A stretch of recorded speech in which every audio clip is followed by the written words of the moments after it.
Good morning, day, night, evening, afternoon, guys. Welcome in. So, today is a new day and a new stream.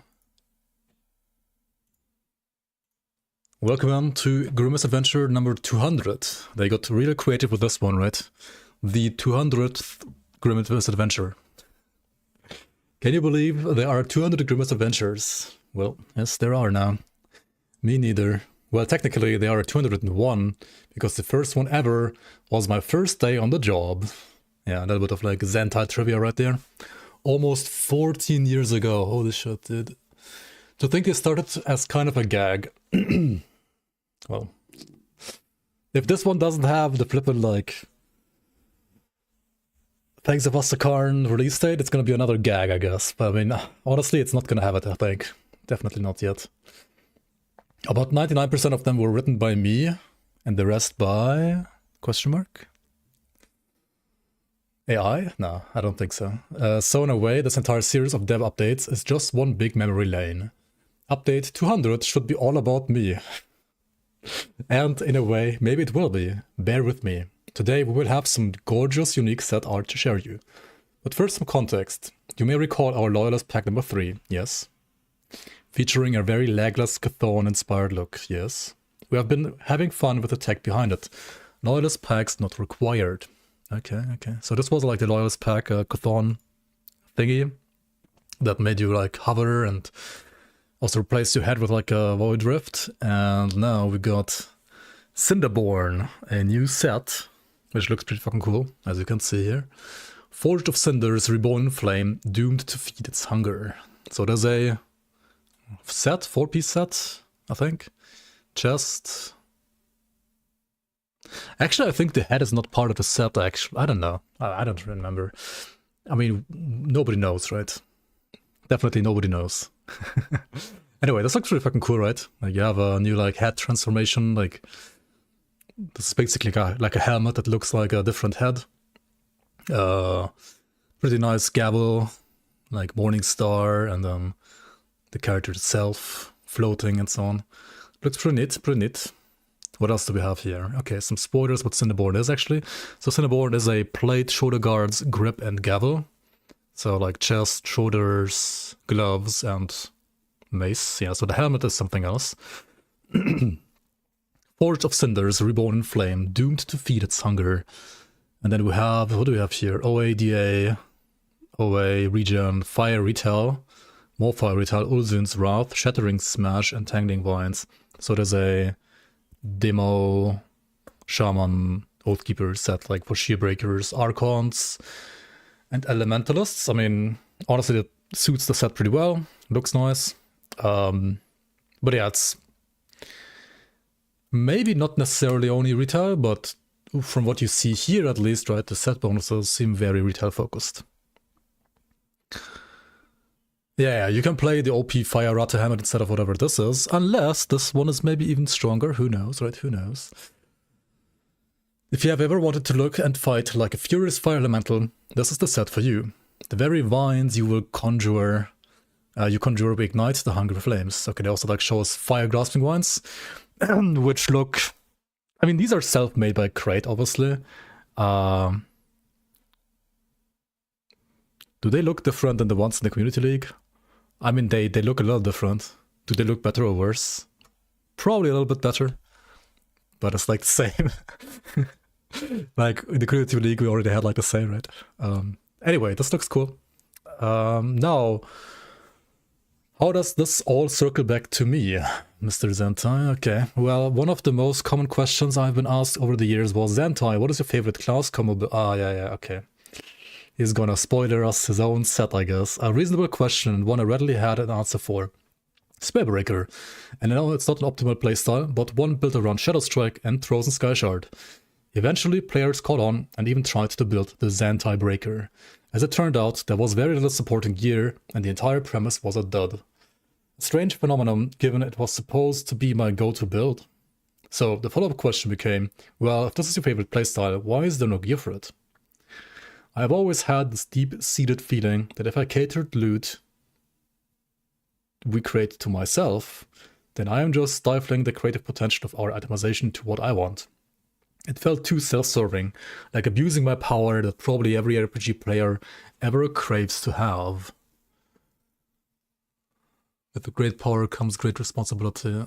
Well, thanks to Vastakarn, there will never be another opportunity again. I am breaking the chains of my self-imposed limitation. I present to you the signature Zentai set. Okay. Zakul's Anima. Yeah, this is the Zentai Breaker set. And it looks pretty fucking cool in game too. I gotta say, like, they just finished this model a couple of weeks ago, I think. Like, I haven't taken a look at this in game. Really. Like, well, I did, but like only a couple of days ago. And he's already spoiling it here to us as well. Pretty cool, pretty cool. Zakul wove shadow and ice into a tapestry of desolation. The night sky was the ultimate reflection of his soul. Alright, Zakul's Anima. So obviously it's gonna support Shadow Strike and TSS, right? What do we have here? So Shadow Strike +1 charge. So you can like double tap. Pierce the Cold conversion. 25% chance of 100% skill cooldown reduction.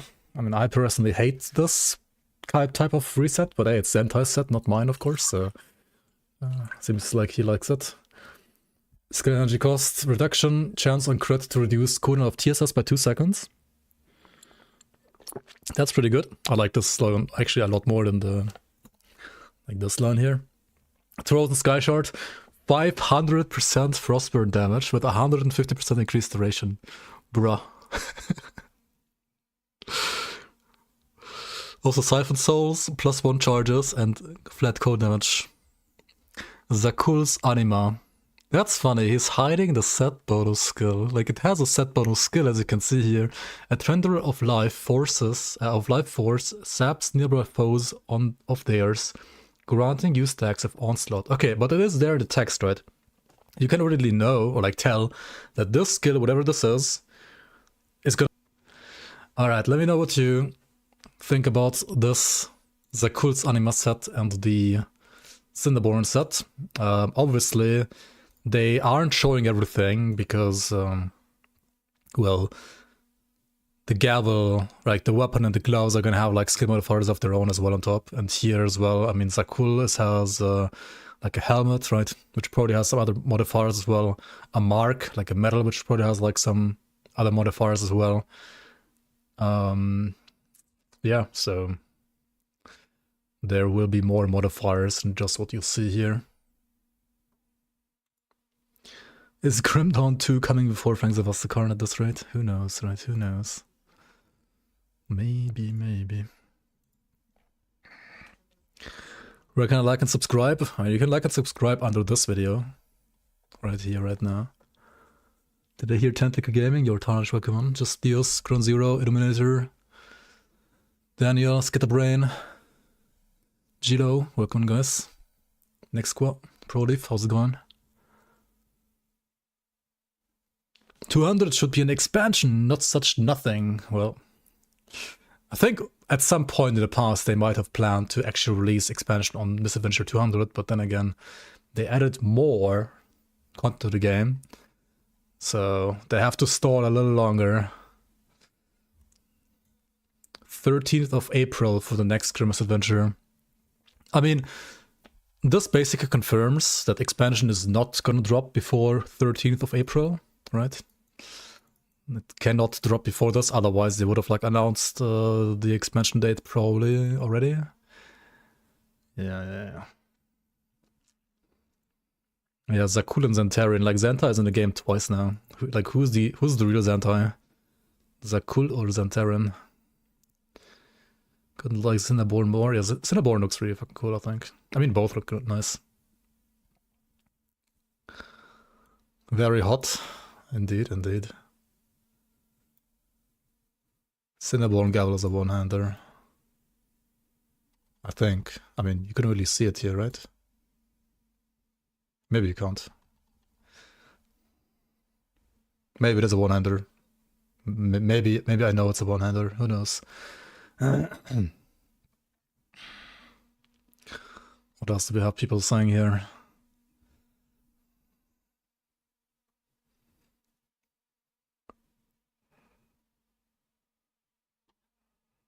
Wait, what? Well, I prefer the cool set makes Shadow Strike can proc TSS with 2-second cooldown, or grants a skill that summons an illusion for 10 seconds, casting TSS every 2 seconds with minus 50% total damage. 2 illusions limited at one time. What? Bro.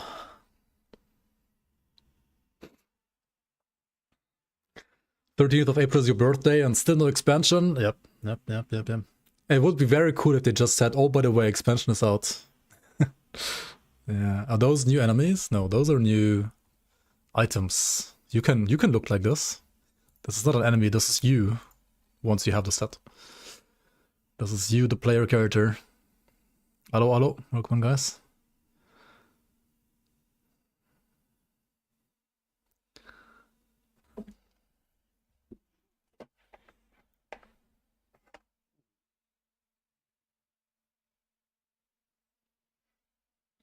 Grim 2 confirmed. I mean, I think at this point it pretty much is.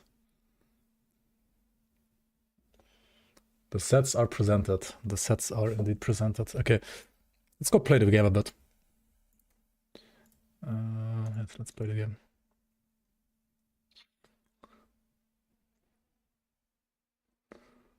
Bad Garden is actually good Garden now. Is it? Maybe.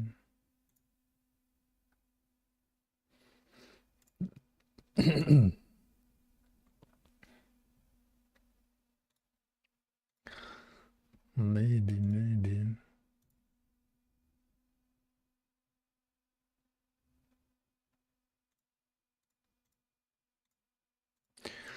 Alright, we are back with the level 40 Nightblade here. Let's go.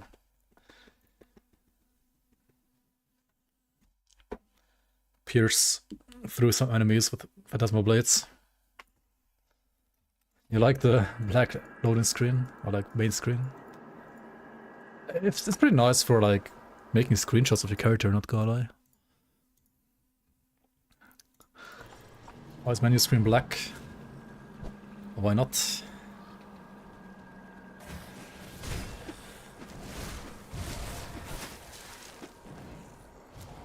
Anybody can have a black main screen if you want to. It's basically as hard to do as adding the, what's it called, like flippin' rainbow mod for your items. These guys are level 18 here in this totem, what the hell? Right, totem scales with area level, I guess. Will act like your future and you hate it. Monk. Level 18 viable, holy shit. Follow this build now.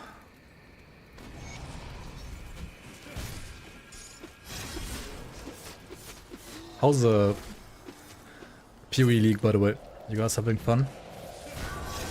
I heard it's pretty good, pretty fun. Did I react to the one video yet? No, I did not actually. I did not do any reactions yet.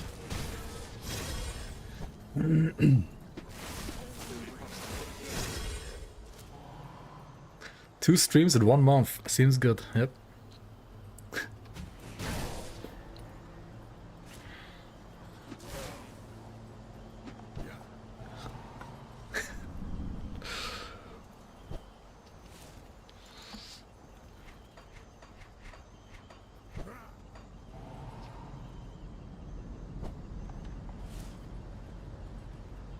Where the hell do I go here?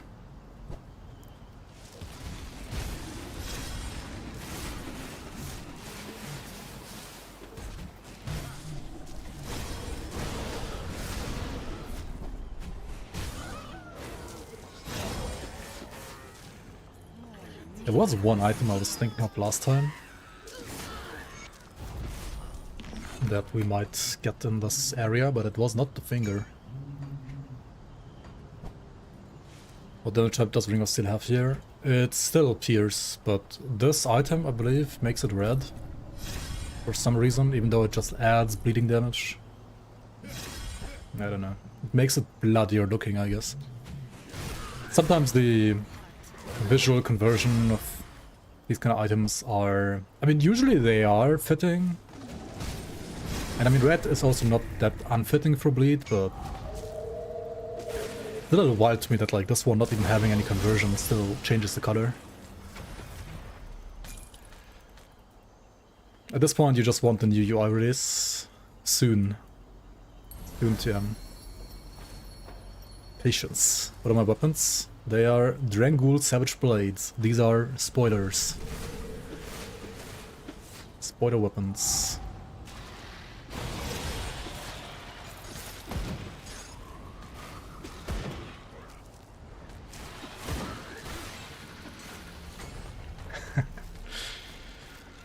There you go.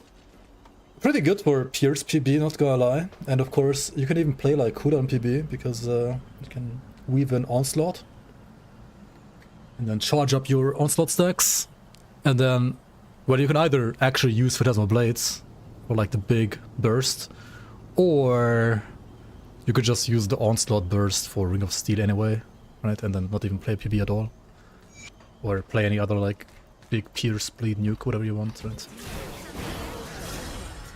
Yeah, I kind of like them. I mean, I obviously can show and play with them on stream because these are items that don't drop in like in Phantasmal areas, but rather in Tyrant's Hold.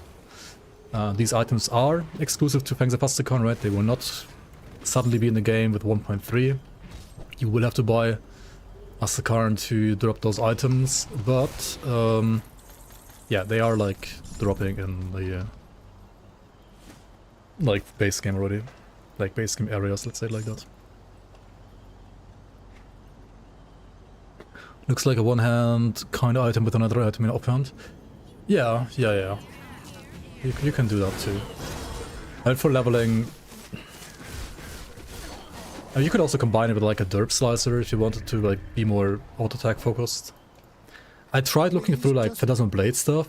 Like maybe there would be something like, you know, like an offhand that's better for PB. But there's really only like the Death's effigy from East Marsh, and it actually adds less weapon damage than this one does. So, yeah, I don't know. That fucking offhand is so bad, I don't know. The percent weapon damage is per blade, yes, so it's kind of crazy. I mean, we only have 5 projectiles now, and it's already like, the two together are 180% weapon damage, right? And, I mean, the more you have, the more projectiles you have, the crazier it becomes, of course. Yeah, pretty good. And also, these items, I mean, you could play them for endgame too, or you switch over to like something like Rancor or Spite later on, right? Which are also faction items. So honestly, it's a really nice progression for like SSF, especially if you play Reaver, so like Berserker secondary, right? If you choose those class here. But you could also go like Inquisitor or Soldier still. The percent weapon damage is only main hand, yes. But you do get like 36% main hand damage, right, if you use 2 of them. Right, I mean the weapon damage bonus stacks, but it will only use the weapon damage of your main hand. But since like 80% weapon damage is still better than the flippin' offhand, because also the offhand doesn't really have any percent pierce damage. The offhand is just kind of bad for this, I think.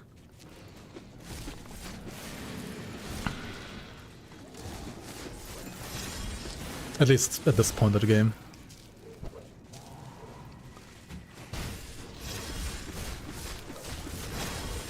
Yeah, I mean, you could do like maybe some insane legendary item and then get some like insane ascendant crafting bonus on top of that. Some basically like corruption from the leagues. Ah, we speak at last. Maybe that would be better than like dual wielding them. You can't even get good rolls on Grand Dawn. Zumi, alo. Well, you will be able to reroll your affixes and reroll your like your base rolls, like your seed of the item basically in Astakarn as well. So it will be a lot easier to get good rolls actually. And some people on the forums, there was like a discussion about like conversion, and there's some people out there that even think like percent conversion should be like a static stat. I'm like, bruh, you would be able to like high roll conversion so easily anyway, like an expansion, like.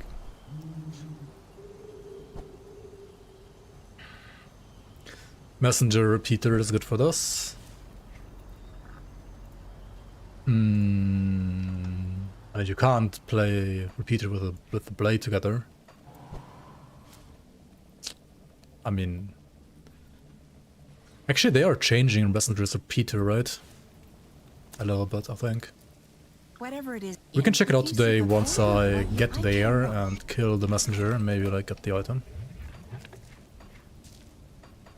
Let me sell real quick. Come see what's left of my wares.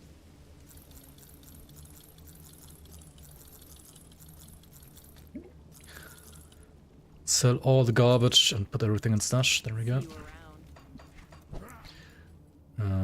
Yep. Maybe like this.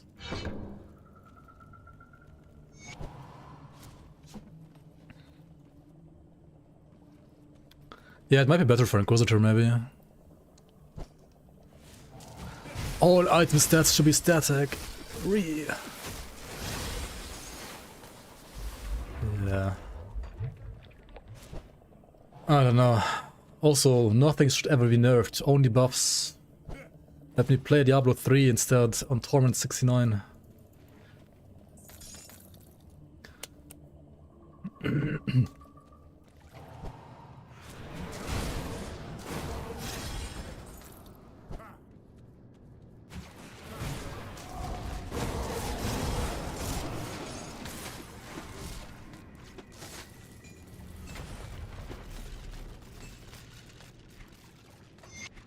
Let's remove all things that make replayability actually a thing in this game, yes.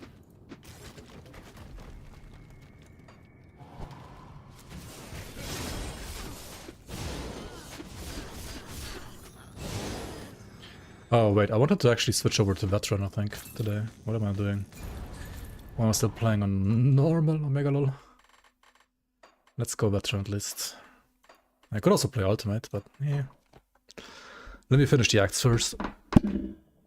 My IGD stash is 50 items to get a good roll. Yeah, rough life, man, rough life. Show Senate mode? Not today. Maybe tomorrow. Maybe next week. Maybe next month. We'll see.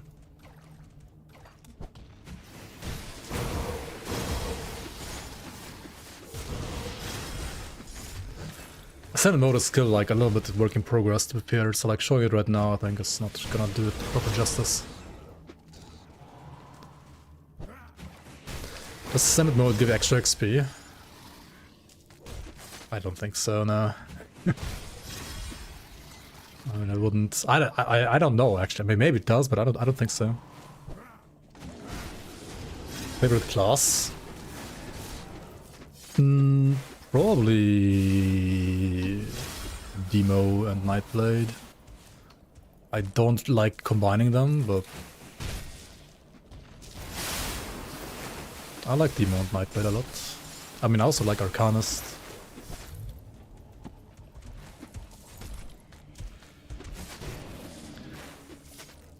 I think all classes are fun in their own way, but if I had to pick, I guess Demo and Nightblade.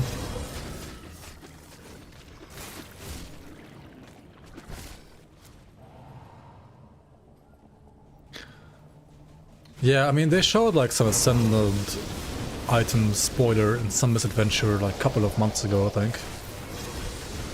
The system they had back then, they will change that like pretty much right now. I think. We'll see what it's gonna end up being like.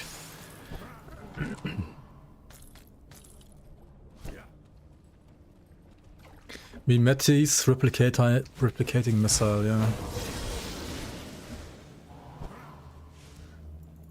I mean, Penalty is actually not as terrible as it used to be. I still wouldn't say it's like the best skill ever, but it's fine now. It's kind of fine actually.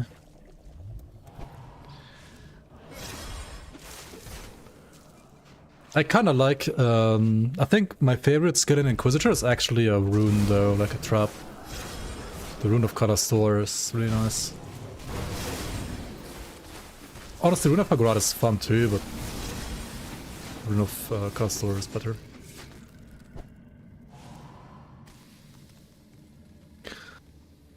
Inquisitor in general though is not my favorite class, I think. Certainly not. Oh, it's alright, but I actually kind of feel like right now, if I had to like choose like a worst class, it would probably be Inquisitor, maybe even Soldier, but I think Inquisitor is actually worse. Like Soldier is just so basic. Like, okay, damage-wise it's maybe not that great, but like it's so tanky and... Why is it Necromancer? I'm not ground zero. I never hated Necromancers that much.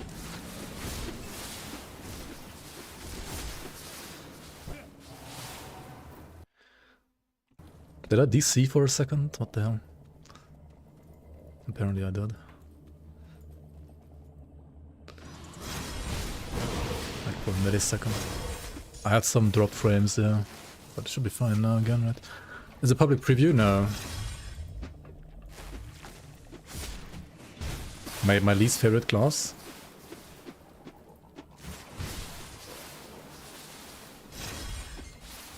Like of all time? I'm probably Inquisitor.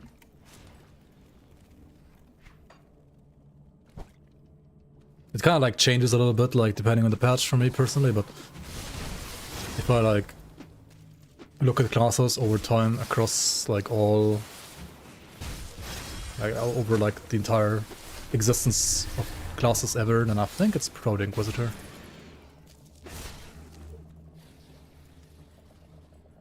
Another single skill feels good to use in Recro. I don't know, I kind of like Ravenous Earth and Bone Harvest. Illumin is a little annoying to cast because the duration is too low, and I mean skeletons die a lot, but skeletons are honestly like still the most like fun pet for me personally. Mark of Torment feels like garbage.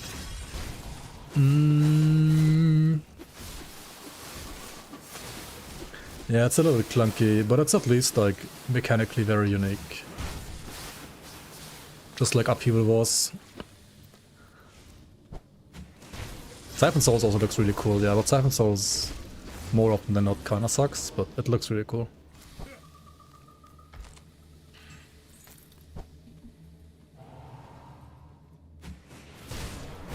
Agreed.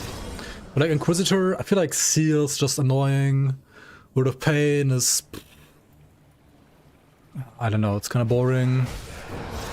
Stormbox is a little... Okay, Stormbox is kinda interesting. But also very weird. Flames of Ignafar is just absolute cancer, probably like my least favorite skill in the game. Drain Essence is not much better, to be fair. But I think it's better than Ignafar at least. Or like more fun to play for me personally. I mean, Seal is unique too, sure. It's just annoying to play a bit, I think.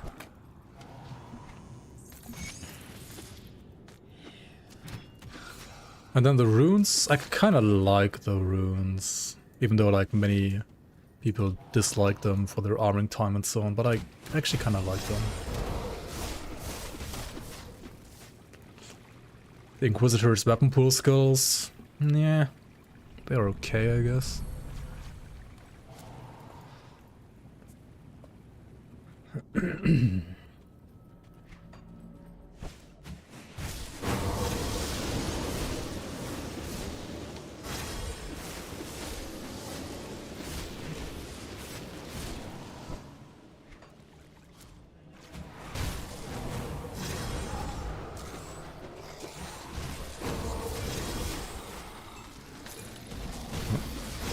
A derp slicer from this totem.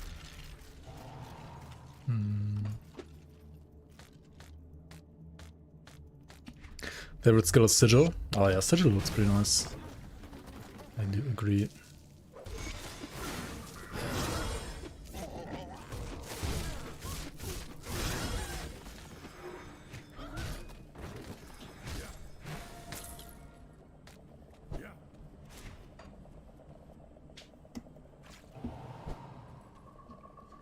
So you should just always spawn under your feet. I can see why you think that would be nice, but I disagree. Personally.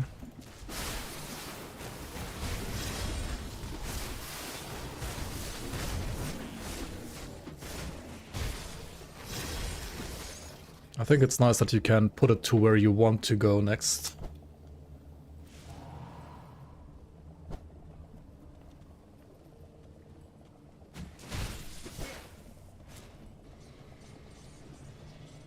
Sure, it makes it harder to place down properly, but it does give you better flexibility.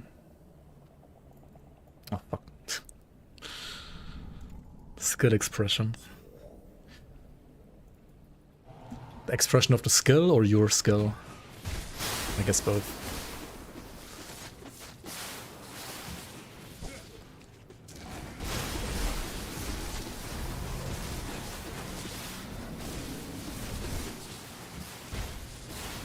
Player skill? Yeah, no, I agree. 100%.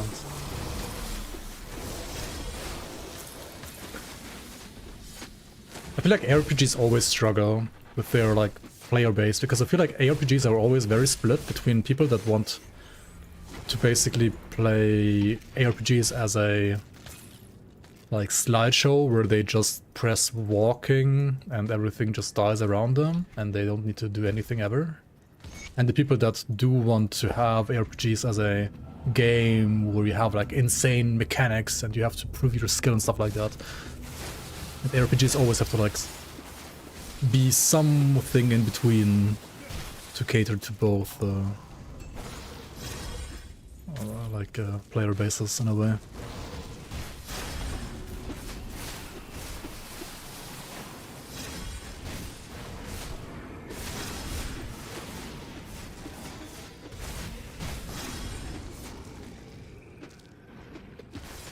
I can see it being a problem on controller though, yeah.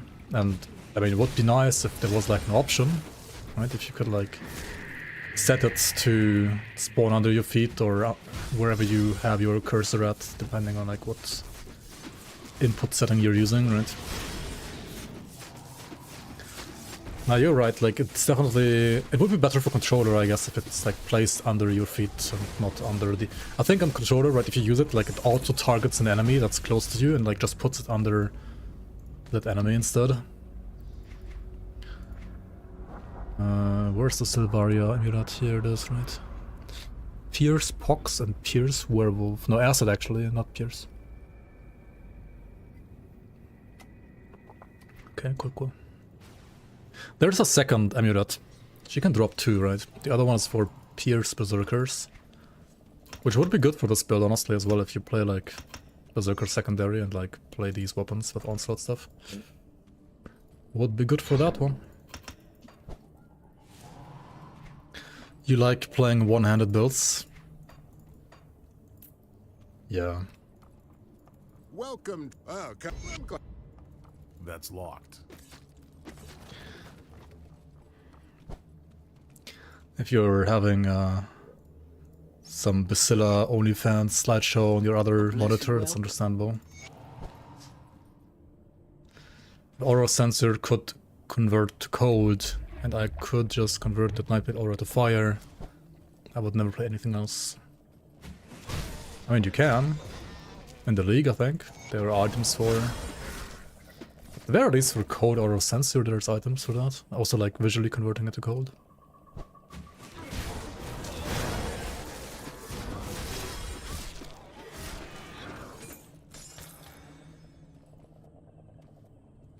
Hello?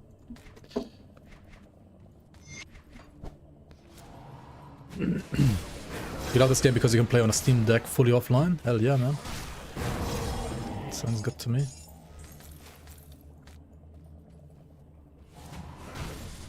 You play a second character on your second monitor? Alright, alright. This guy's gaming. Actually gaming.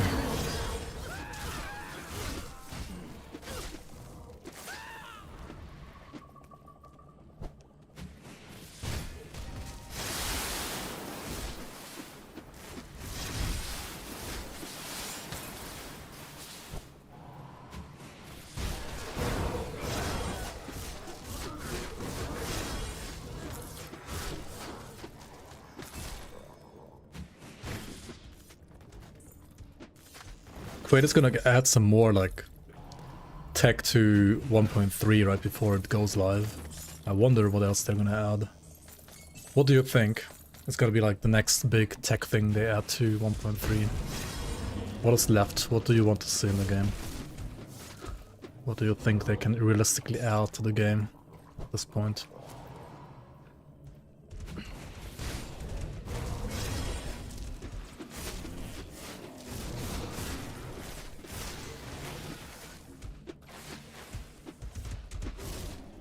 A reworked reputation system with non-garbage bounties. I think the reputation system itself is fine, right? But like, well, bounties are not. Updated art and audio. Didn't they say they're gonna redo bounties? They didn't really say anything concrete about that, I think. And as far as I know, I think they're not gonna rework bounties, actually. They're gonna rework it for Grim Dawn 2 or something, so... Actually, maybe it was something that they were discussing to maybe rework, but I think they... decided against it or something. They decided it was like hopeless or I don't know. Rework a standard mode to be hardcore only, huh? Deleting hardcore characters might just stay there. I mean, you can still just like press delete on them, right?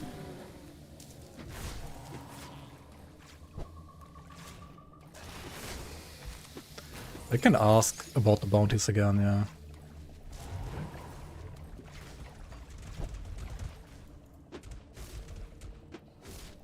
I mean, if they don't plan on reworking bounties ever, it would be maybe something we could think about when it comes to leagues, like the seasons, but... Then again, whenever you do something like that, you could always like add another system instead, maybe. We are limited by UI though, right? So maybe if we have some cool idea, and we could just like put it in place of the bounties, maybe.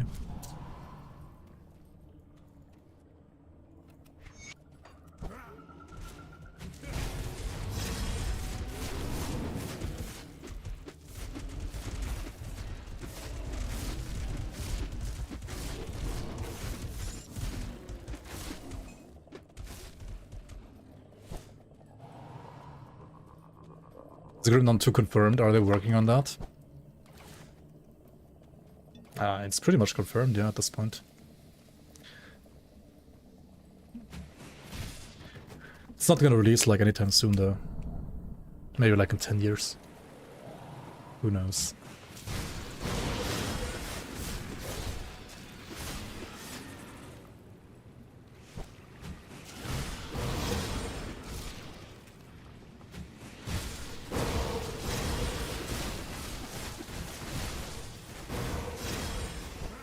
You will force your grandkids to play it? Yeah, sounds good to me.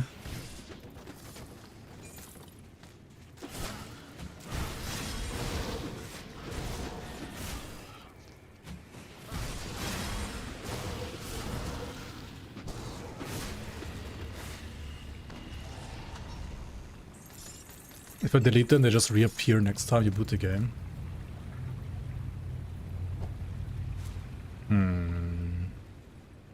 Are you playing with like cloud saves? Is that because of cloud saves maybe? Or are you playing the Season 7 offline league? I think there were some issues with the league at some point.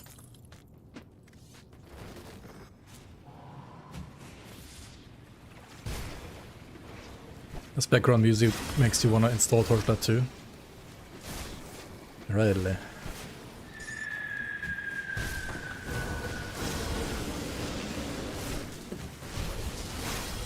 I mean, usually they should also be properly deleted even if you have cloud saves.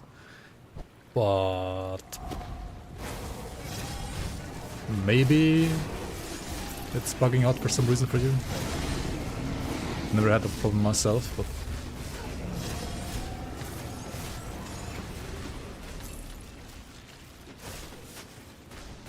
oh, there's another new item in here, by the way.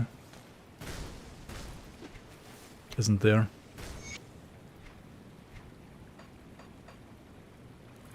Do you see it? Actually, two more. There's an old Berserker Ugdenborg sash. The art is still a work in progress. I mean, this is like the art from the gargoyles from Forgotten Gods, so this can't be the final art. And then there's this one. Primordial Core. Which is a retaliation cadence item. And also Retail Leap.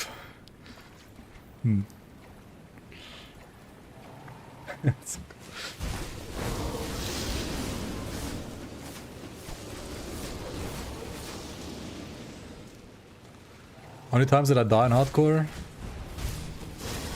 A lot. Good, you're back. Because I played a lot of characters as well. Hi Chat, hi Rekt.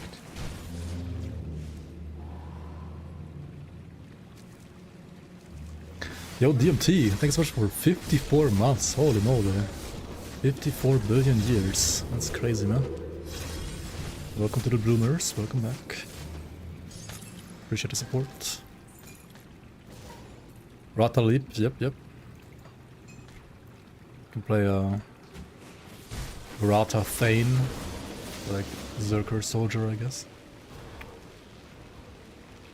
You have 8 dead 100 characters staring at you. I'll give you a good price on what I've got left. An eternal reminder.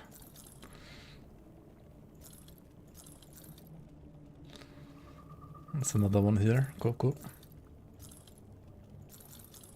Oh.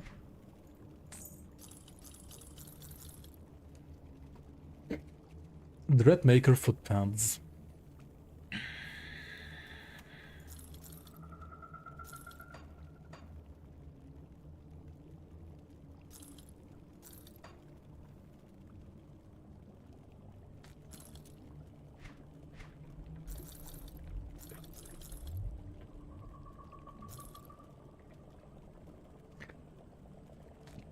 These are like pierce damage rings by default, right? But they fucking rolled lightning damage and elemental damage?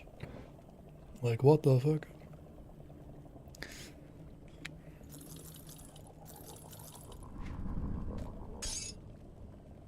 Another flame brand. Honestly, flame brand is a pretty good, like, blue item if you're playing fire. Because it does have, like, resistance reduction on the proc. It's not too bad. Did you play any other recent ARPGs as well, like PoE 2 and Last Epoch? I played... Last Epoch is my second most played ARPG ever. I think I played a lot of LE. More so in the past than recently. This game is kind of regressing a little. Not gonna lie. It's not a bad game, but I feel like it could be like better if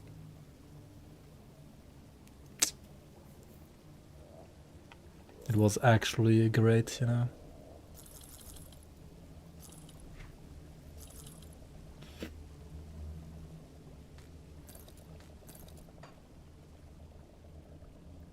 Okay, will I play these?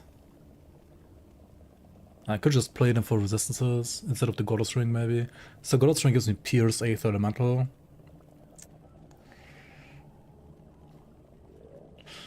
I mean, kinda what I need.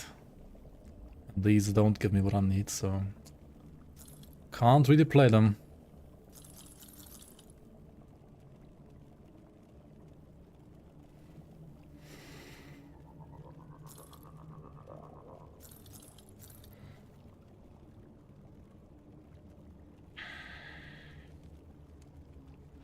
Dude, I need like a lot more Aetherus. What is going on?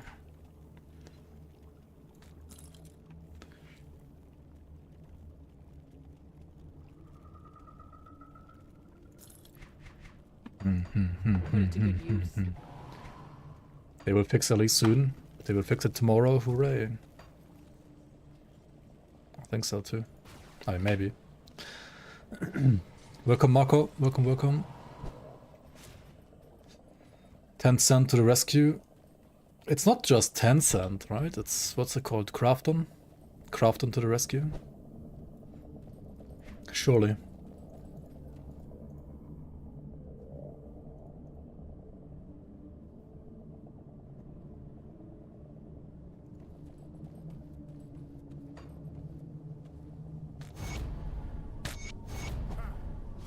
A blessed welcome. Blessed welcome. I am soap. I am. We've always had. It's not as bad as Volsum. I don't think it's not that bad yet. Slay the Spire 2 a try. I haven't even played Slay the Spire 1. It looks cool, but ultimately I don't have time to play all games, and that was one of the games that I did not end up having time to play. I mean, Wilson was kinda good in a way, yeah. It was also kinda bad in another way. Same for Ellie, I feel like. Ellie is also good in kind of a certain way.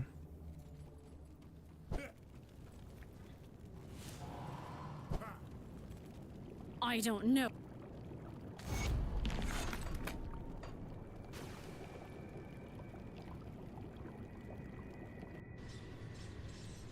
$0.50 maybe. Ellie is worse per dev time spent, maybe.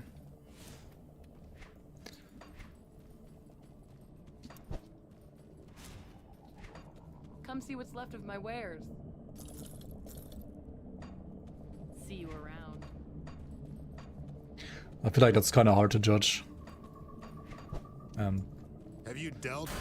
I don't know if like talking about that really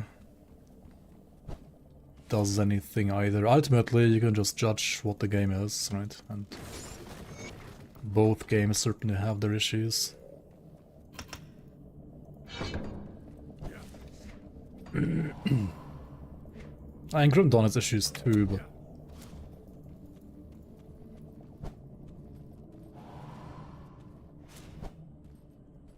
somehow it's just better. I don't know, man.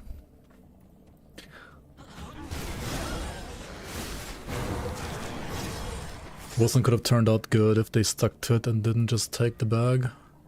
I mean, they kinda stuck to it though for a little while, didn't they?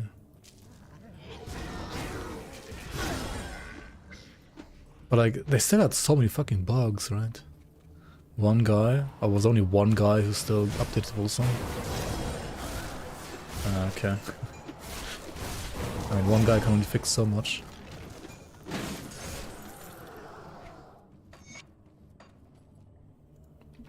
Oh, hang on, I need to go back here first. Oops. Grim Dawn's main issue is the ancient engine. You've reached the altar of Yeah, that's the. I mean, it's not the only issue, but it's certainly, I guess, the main issue. Yeah. Good. Umbra looked better than Volson. Goradi, it up to you. It was more unique, I guess, than Volson. Yeah. Okay, what else do we do here? Get more damage in here. Maybe like this. Kinda want this to be higher too.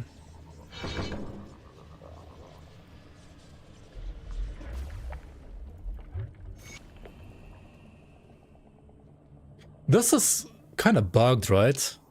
Like, you see a chaos portal there before you actually complete the quest. There should not be a chaos portal there that you can't click on before you complete the quest, right? What is Crate doing? It's like a bug from like 2017, right? It's like a 8-year-old bug, dude. Or 9-year-old bug.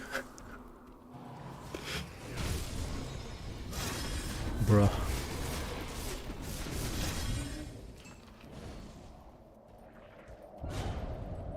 Ah, we speak at last.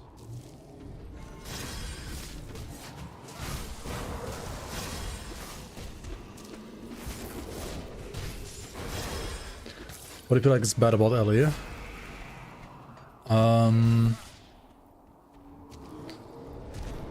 So having played the game quite a lot, I feel like the balance is like kinda not that great in that game, but then again, okay, like balance is not great in many RPGs. I feel like Grim Dawn kinda stands out for having, of course, neither, like also not perfect balance, but it has like very good balance compared to other RPGs. And Ellie certainly does not. The skill trees, while being very like cool and flexible at first glance, more often than not have like one or two like optimal ways to play them, and not so many others. Which again, like, basically comes down to balance, I feel like.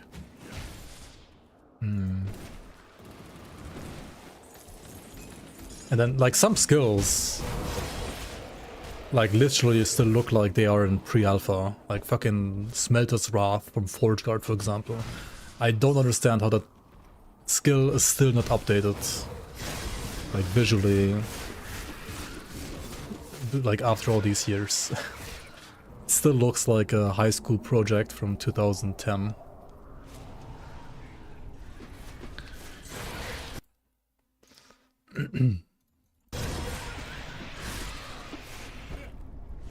Many people criticize the endgame. I don't mind the endgame being the way it is that much, as some other people I feel like in Ellie. I rather mind that they actually still haven't finished their campaign, which they initially wanted to have finished for like full release. And also there's like options to skip the campaign on your first character every season before. I don't know, like, why even have a campaign then in the first place? Like, the whole campaign is such a mess in my opinion. Like, the campaign could be good if you just like finished it and like made it actually feel good and made it so that you are like actually forced to play through it once properly every season. Because then they also would need to make sure that it actually feels good. Right now it's kind of like in limbo since a couple of years already. Like, sure, they added like one new act last week, which was nice, which was enjoyable, apart from the bugs it had.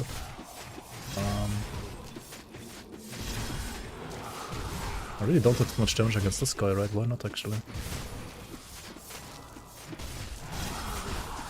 Is he like super pierce resistant or something? Maybe he is. He's deflecting so much, actually.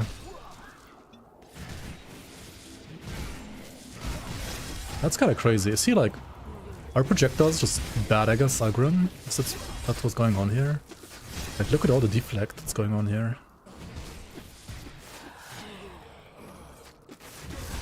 Huh. Interesting. He's like deflecting like 80% of my attacks. It's like kinda crazy. Also my away might be too bad. Yeah, oh yeah, my away is like very fucking bad actually.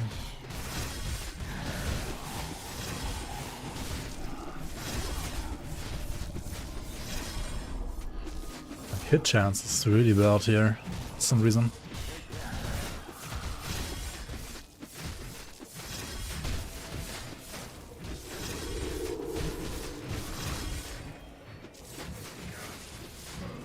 Also energy problems, yep. Welcome to Phantasmal Blades.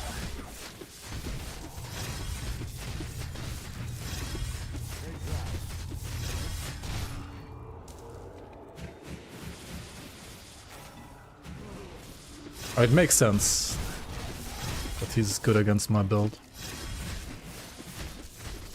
Still a little surprised.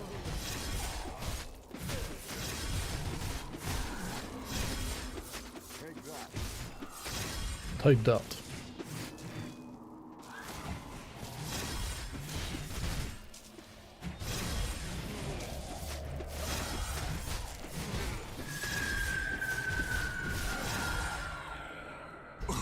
to my eyes. Uber Algrim. I mean, you could.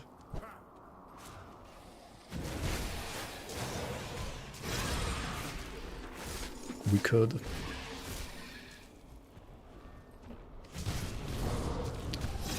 The Shadow's also leech for him? Yeah, I think so. But I mean, that's a thing, like, on all builds.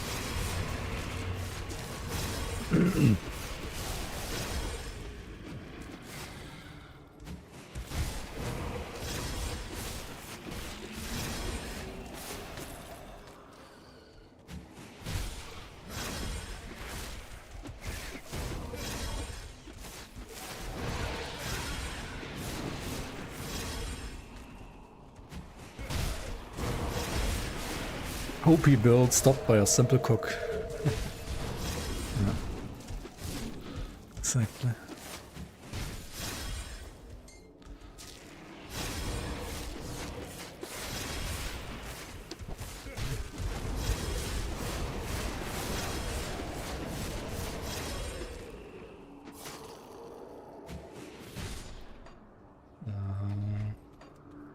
Where am I going?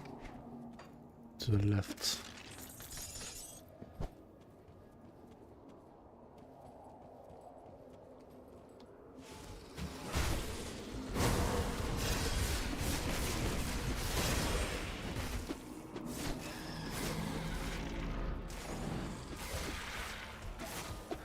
Or you could also make it so that, like, Algrim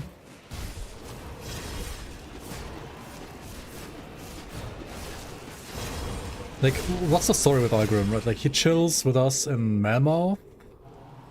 He sieges the city with us. He defeats the Aetherius together with us.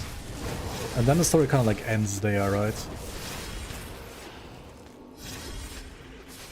What if he actually, like, dies in the siege or something and then becomes, like, flesh-warped Algrim? It's good to see the sun again. You're right. Oh, Corrupted Algrim. Oops, no, what the fuck? Oh my god, fucking Algrim, like, always gives you a blueprint you already have, man. Every single time. Never a new item. What the hell?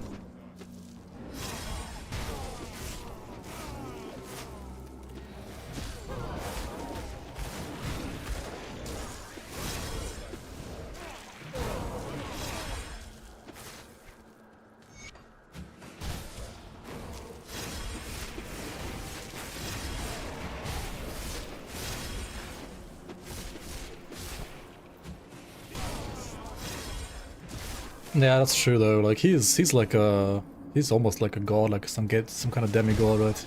He's super giga strong. I mean, he literally, like, survived getting swallowed out by Logorian and then, like, fighting himself out of Logorian. And then he still almost kills you when you try to brawl him, right? Like, he is not gonna die that easily. So yeah, it's kind of hard to justify him. I mean, he was getting eaten by Logorian, right? Like, he survived that, but he did get eaten. What if he gets eaten by some ethereal again, and then survives that, and then becomes like some ethereal monster? Like, he still survives, but maybe his mind is not fully clear, fully recovered. And then you have to fight him again. But then when you actually defeat him again, you don't kill him again, you just, like, cleanse his corruption or something like that. And he becomes normal again.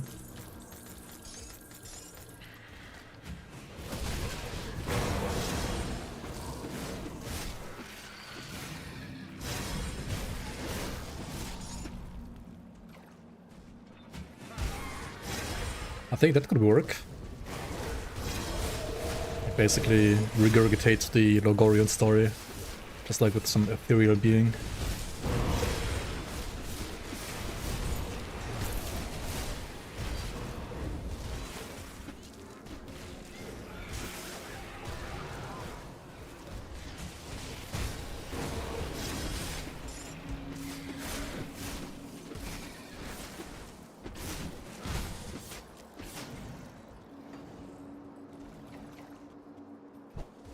Like, you could literally, like, make it so that he also joins you in the Theoden fight, right?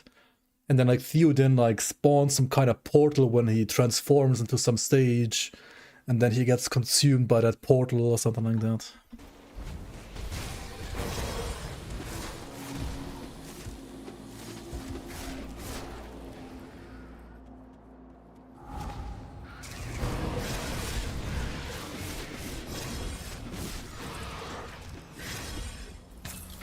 Tarnish, I know you're in here, right? Write that down, write that down. Maybe we could actually make something like that happen. Who knows? I mean, otherwise we could just like do it like alternative reality style, like SR style, but...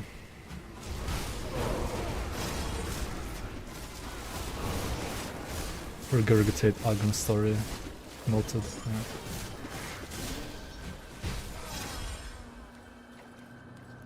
Maybe you just fight his wolf the whole game? Oh wait. He's not Mephisto after all.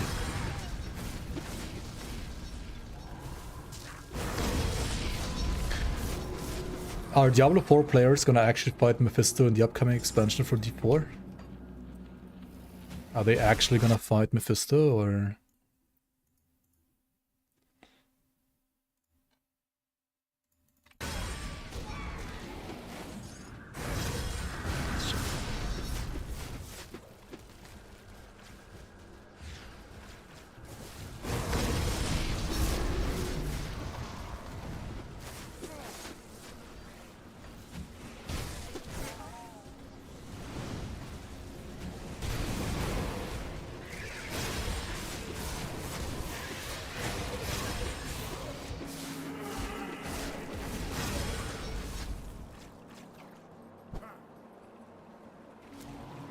There's a phase 1 Mephisto fight and then phase 2 is like in the next expansion. I hope you're ready to...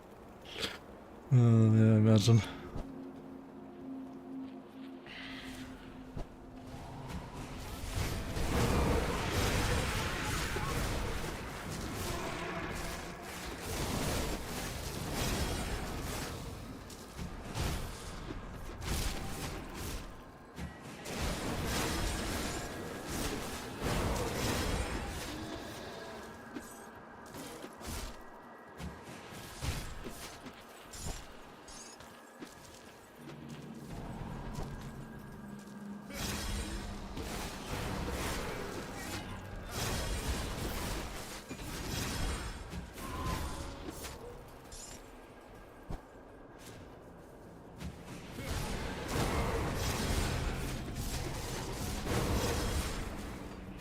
$29, 8 the resistance.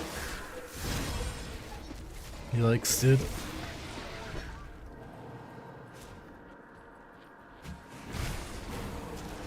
They're still making content for D4. Who's playing that? I mean, a lot of people apparently. Not me, but there are people playing that game, yeah. The Praetorian face guard already. Okay, dude. Every time.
Okay, I did leave a portal, like, at the one Chaos Rift.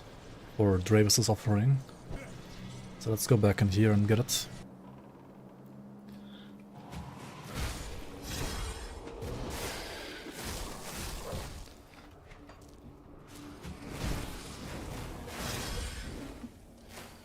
D4 devs are definitely on meth if they think anybody cares about their story. I mean, I've seen like Reddit posts saying that like D4 story is actually not that bad. And stuff like that, so I'm sure there's people out there that actually care.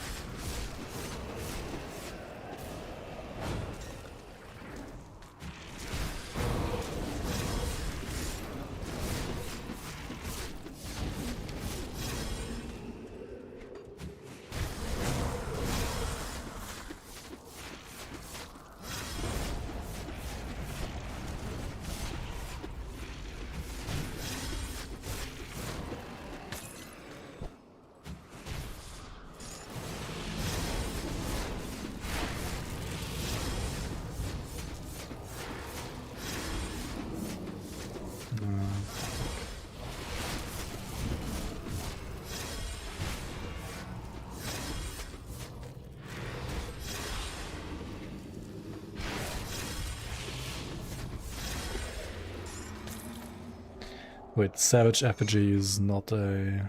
Yeah, no, it's not. Some of these items you don't know, is it like another global effigy or... No, that's not. Just a base item.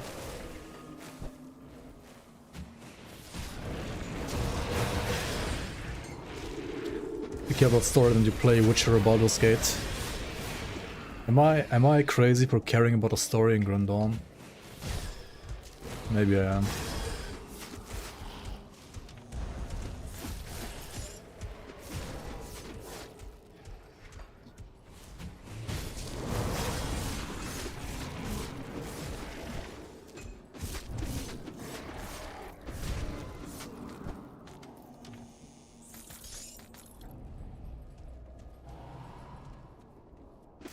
Don't have anything about couch dads who wanna play an easy RPG. Yeah. I wonder like how many young people actually play D4 as well. I feel like it's not gonna be like...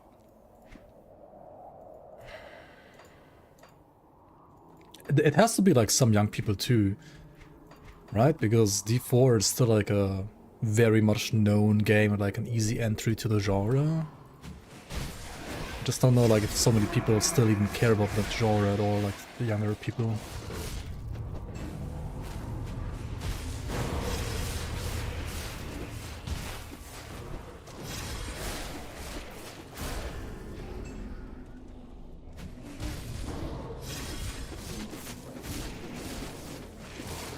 Yes, you are crazy about caring about it. I guess we the fanboys do care. I mean, yeah, I guess I can't deny being a little bit of a Grim Dawn fanboy. Cannot deny that.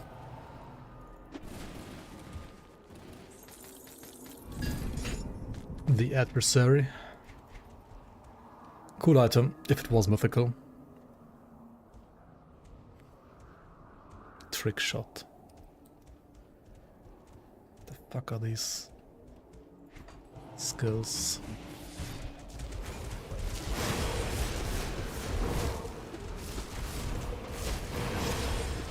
Oh, this is a little dicey, not gonna lie. Honestly, for a build like this, Blade Trap, even like a one-pointed Blade Trap is so nice, so comfy. Just like pin down like hordes of scarier melee enemies like these guys. Not too bad actually, not too bad.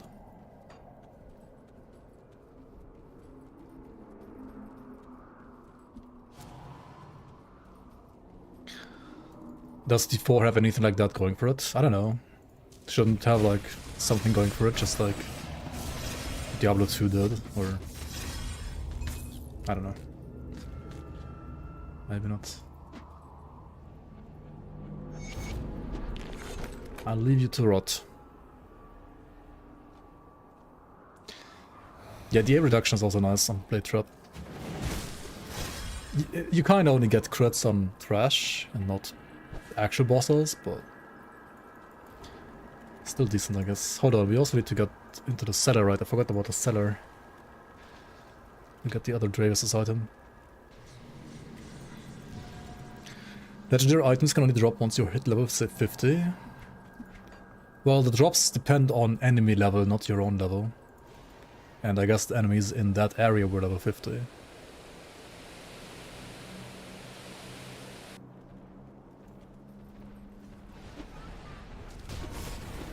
Or 49 or something like that.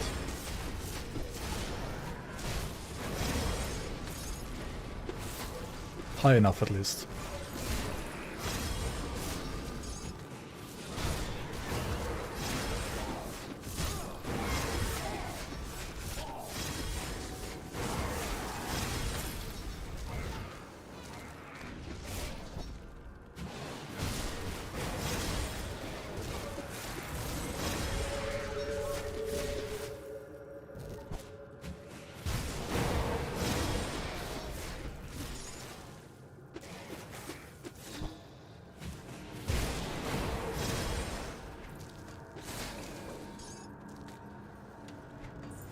Wait, did I already get the lectern or not?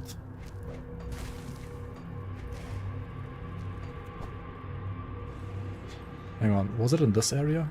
Fuck. It's been a while.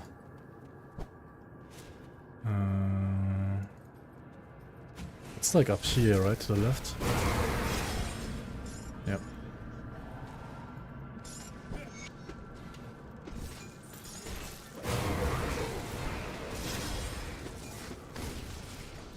Okay. I really need more Aetherus. What the fuck? Taking so much damage.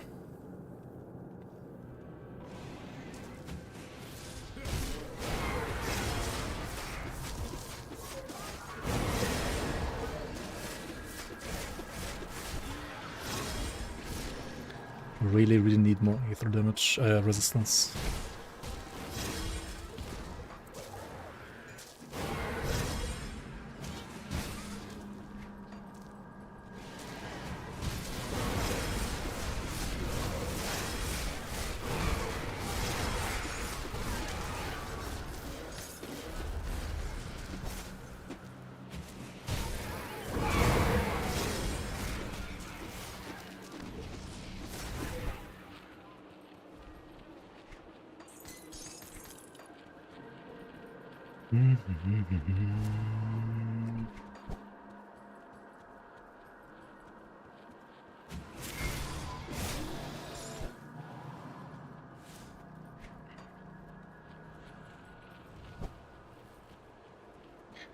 More stuff around Dyla.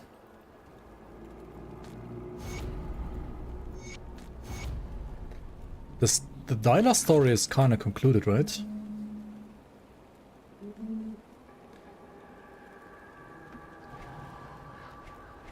Or is it not? I mean, Dravis is her brother and Uruburg is her father. And they both die in Forgotten Gods at some point.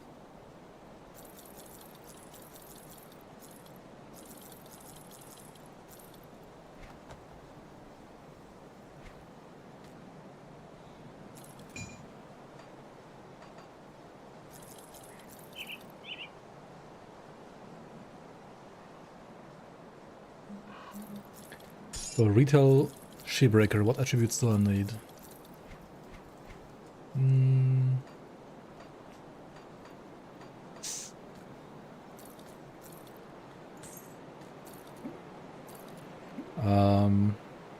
What damage type are you? If you want to play it safe, then yes, you can do what you just said. So, like, only get Cunning and Spirit for gear requirements and everything else in Physique.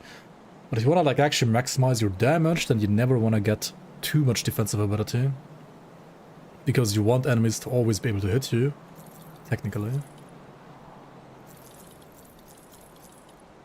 So you could actually put too many points in physique. Put it to good use.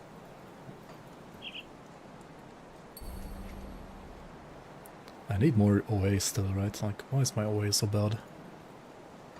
Also, I should like check if there's any Aether resistance in here. Like on these boots, for example. Yeah. Yeah, I'll have to use them, I think. Put it to good use. Fire, and you're playing hard, not hardcore. We were not We'll scrap Yeah.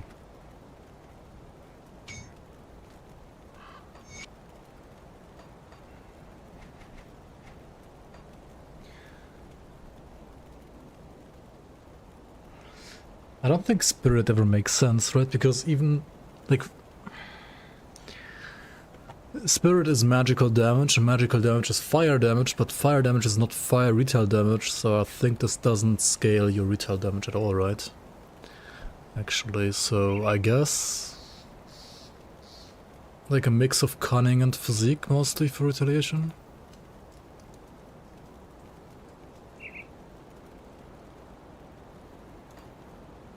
I actually wonder, does Spirit affect retaliation damage or not? I don't think so, right?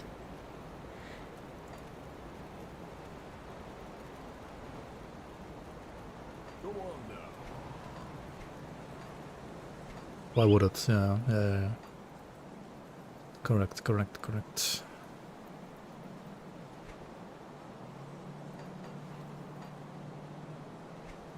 Also the Black Legion, hold on, let me hand in a quest here and also get a blueprint for a belt.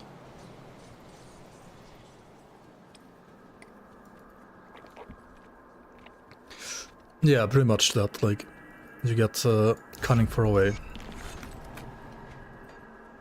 And you get like a little bit of DA, but you don't actually want to get too much DA.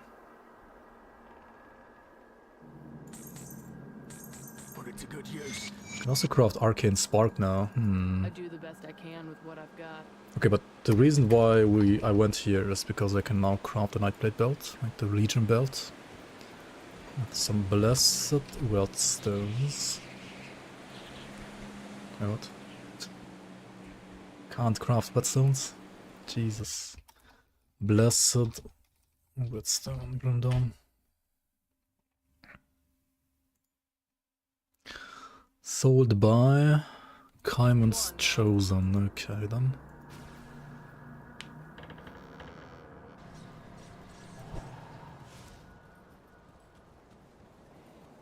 See anything you like? See you around.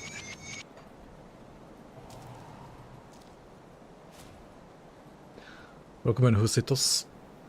I do the best I can with what I've got. Yeah, okay. Blessed Ways Whetstone. Let's try to Legion Belter. I can't write holy moly. Okay. So we're crafting here in Homestead, or like at a Black Legion Smith, because this one gives you Aether Rest, Chaos Rest, or HP. Not the best for endgame, but for leveling it's pretty good. I mean, I think we can stop crafting. I think this is good enough. Incorruptible, let's go.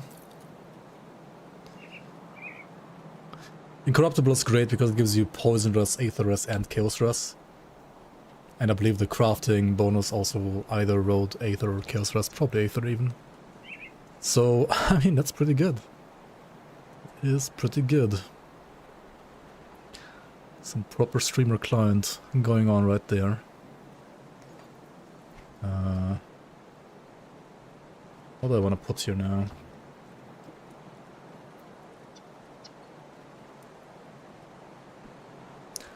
Some component that gives me resistances and armor, like the lightning one, for example.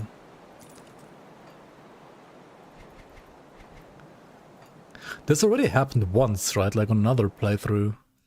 I also got like incorruptible first try, and now again, like what the fuck? What is happening? Streamer client activated, indeed.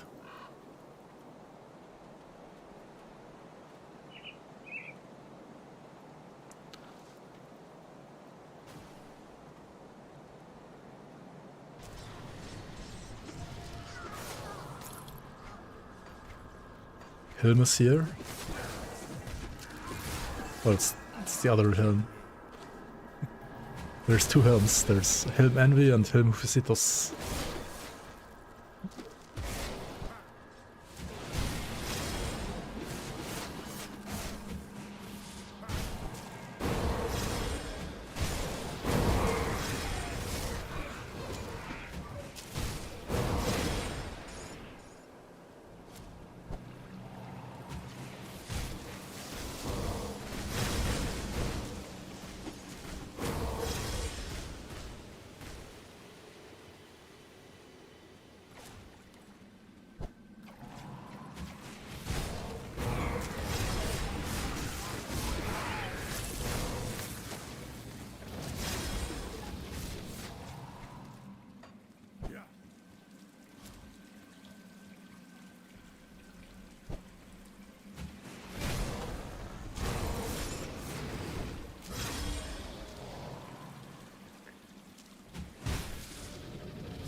Wait, you're not the same person? What?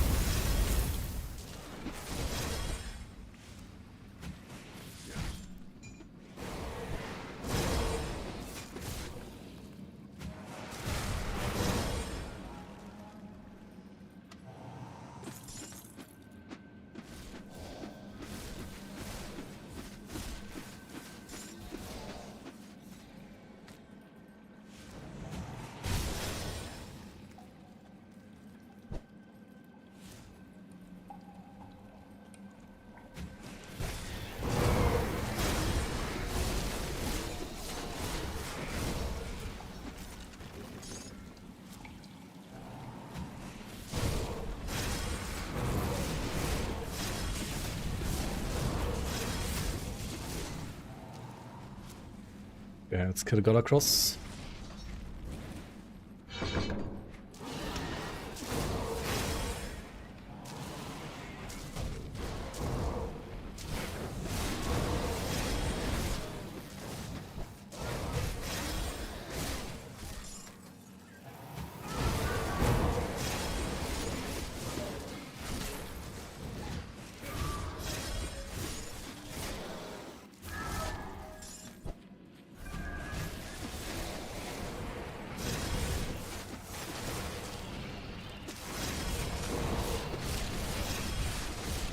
I could actually trap this guy. Crazy.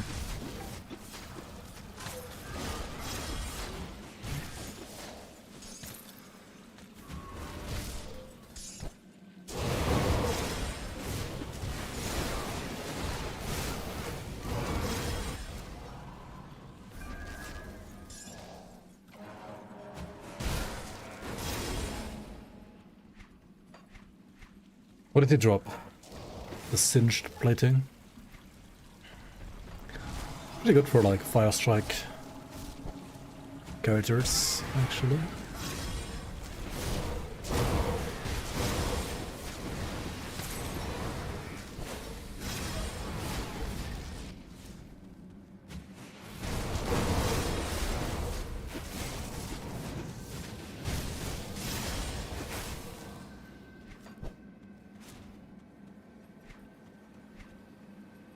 Diablo 2 going through the roof. You better have an Eh? You and what Diablo 2? The Black Legion? I don't know what. So, yeah. If you're the Ethereals do more.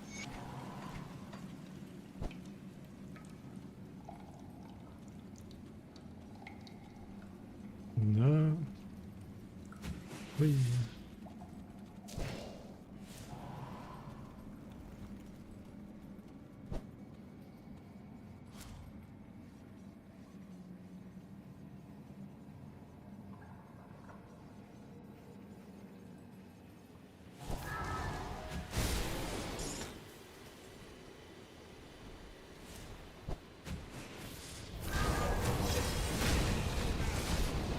Wait, which one?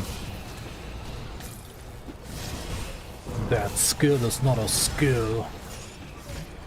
That's also what he says. A lot. Or greetings, child. I'm a child. Classic.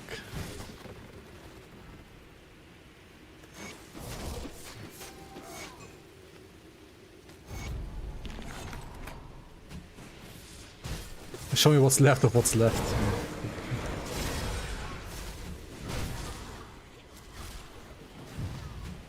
It's been a while if he's played Grim Dawn actually at this point, I feel like. He's played like Grim Dawn every now and then, a couple years ago, and but like recently, not so much anymore. I mean, there was like, I guess, other other games to play. He never played LE because he thinks it's a dog shit game. But he did play like D4, of course, and PoE2, and I don't know, like other stuff, Torchlight, I guess, if not, and so on and so on. Alec is right, LE bad. I mean, Alec is often not wrong. Not gonna lie. He played like a year ago as well? Really? I feel like last time it's been longer than that, but maybe you're right. I mean, he is definitely gonna play Asakarn at some point. Maybe not in release. Maybe yes, depends on like the timing, I guess. Surely at some point he will play it. He's gotta. Expansion release date tomorrow. Hooray! I've been expecting you. We did not get a release date today.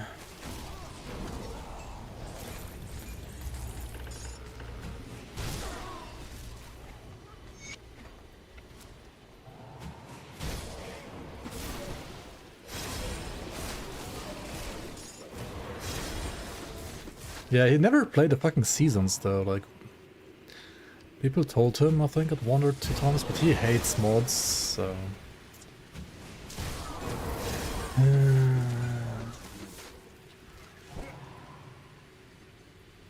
Grim Dawn got a new class before... Diablo 2 got a new class before Grim Dawn. Well, yeah... It's true. But Grim Dawn is gonna get a whole expansion, not just a new class and some stash tabs. So it's gonna be a little bit different scope. I don't think it's quite comparable. And also a new class to Grim Dawn is a lot more complicated to add than in D2. Ah, we speak at last. Because of all the optimization.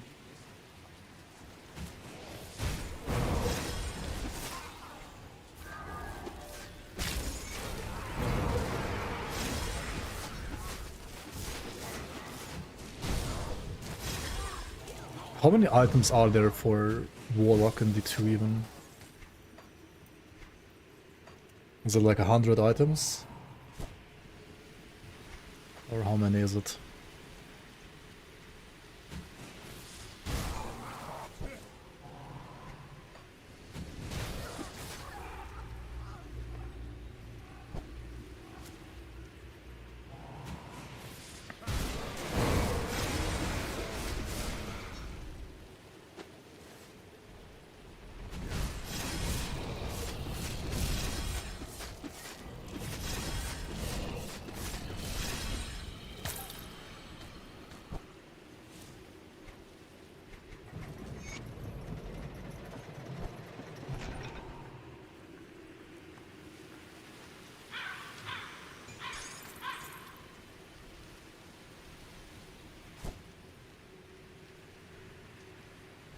I was big.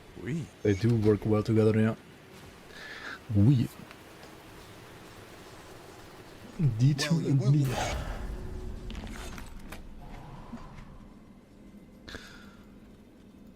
Okay, so that's capped, that's capped.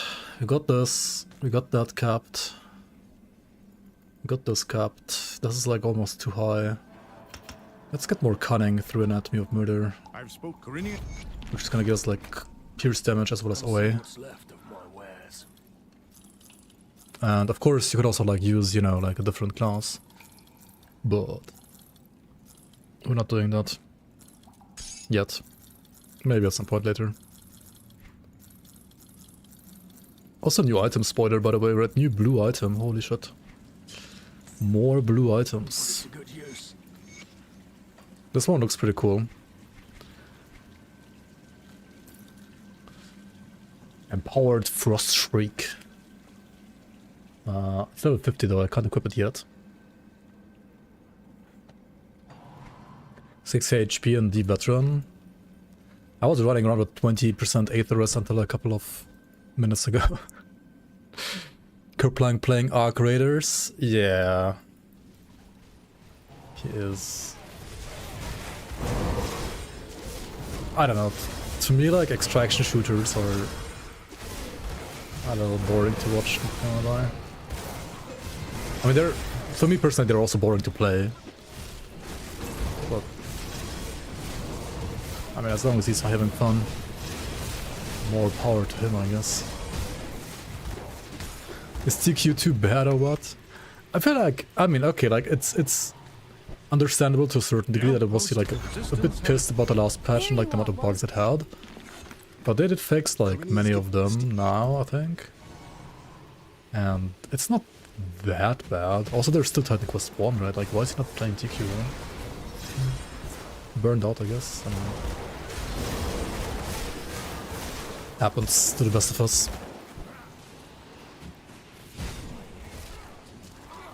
Watch Peanut. Wait, the League player Peanut? He plays extraction shooters? No way, he can't be burnt out. I only played that game for like 5 billion hours, yeah.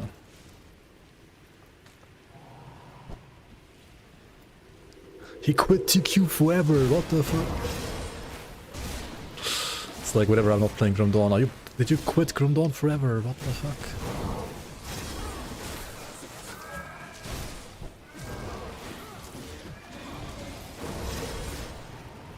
Burnt Peanuts. I have no idea who that is. Like, I don't know anybody who plays extraction shooters either, so... no idea. Like, there's few genres about which I could care less, to be fair. It's like probably like one of my least cared about genres ever. Personally.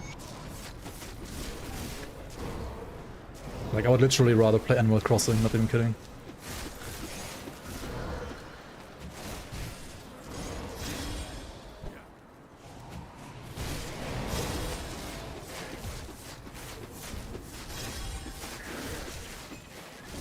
Oh, you mean Epic Mama? The line of epic heroes? Yeah, he's the big YouTube Titan Quest guy. He's pretty, like, he's very passionate. I kind of like him too. He's kind of cool. He's certainly very Greek.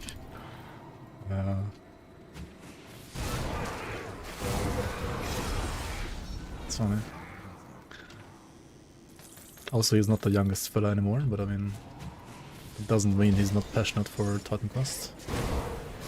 A blue set's never worth it. Rarely. Like, pretty much never. Like, sure you can play them, but... I mean, like, they can be fine, yeah. Like, there's some that are okay. I think, for example, like, Myrmidon set is okay. Or maybe say, like, no, like Physical Oppressor, Myrmidon was fine. Stuff like that. They are, like... Like, they're literally, I think, never worth to play over legendaries or, like, over perfect greens, but... they are a lot easier to get, right? So there is, or like there can be like time frames where it can be worth to play them because you simply don't have the better gear. Fester Blaze is also kind of fine, yeah. Fester Blaze is a decent one. True. Yeah, I was gonna just pump Cunning, I guess. Yeah, they're like budget items in a way. But I feel like it's not that hard to kind of like put together a decent... Oh shit. Yeah, I should not run into that Aether damage there, like that. Bold move, Cotton. This guy not only has like 5 billion Aether rings around him, but he also has resistance to action, at least he used to have. So my 40% Aether res is even lower against him.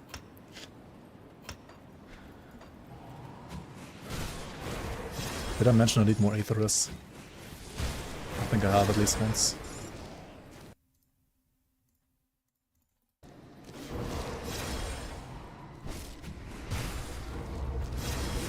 With only 8 hours of gaming per week, you start to praise blue sets differently. Fair, fair, fair.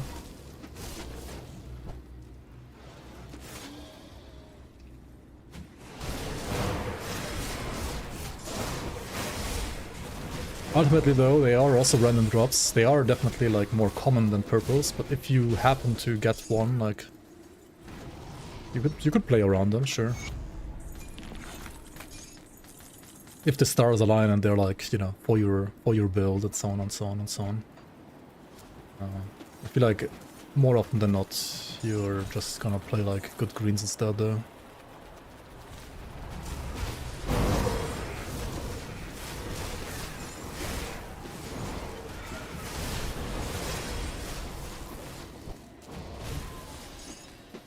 I mean, I have people coming to this channel saying like the top 20 Dawnbreaker Water is a total GD slash build. I've farmed like SR for 100 hours and did not get a single Dawnbreaker set piece or something like that.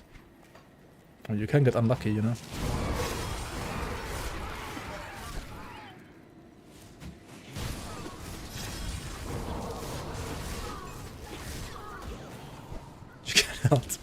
You can't be unlucky, you can totally be bad. And maybe he was like farming SR1, I don't know. I do not know.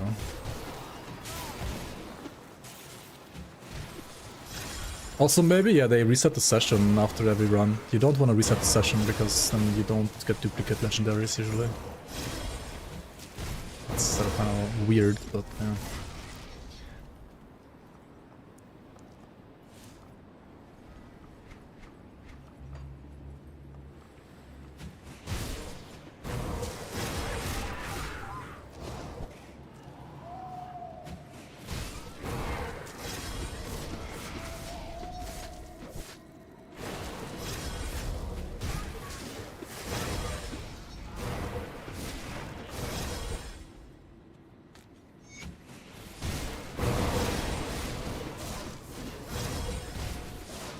Some major bullshit. Yeah, I don't know how it actually works to be fair.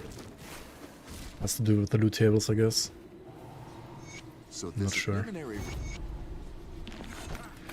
But to be fair, I don't mind it existing.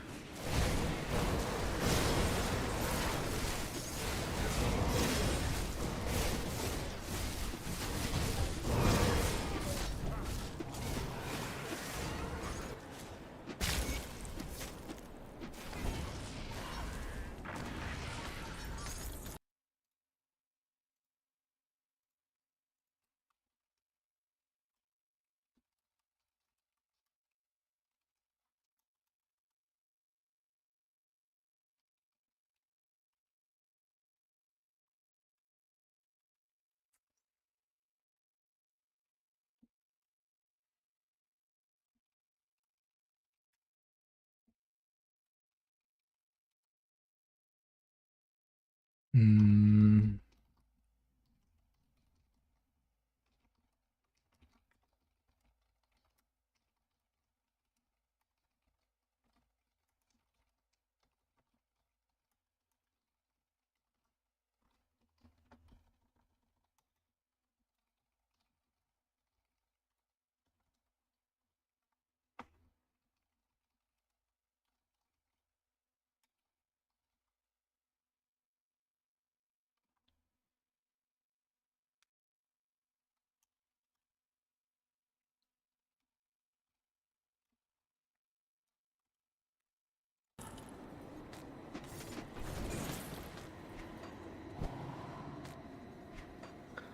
Black Wolf, Zekra, hello, hello.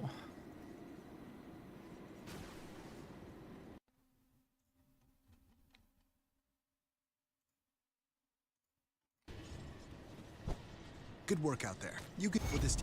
Good work. Work. Let's get the other quests.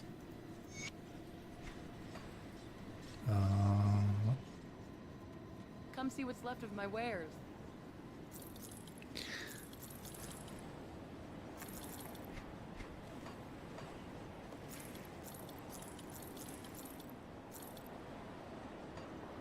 Put it to good use. Let me put down one more thought real quick.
Diablo 2 is a first-person game coming on YouTube. Is it? Just like Grim Dawn with the Grim Cam mod as well.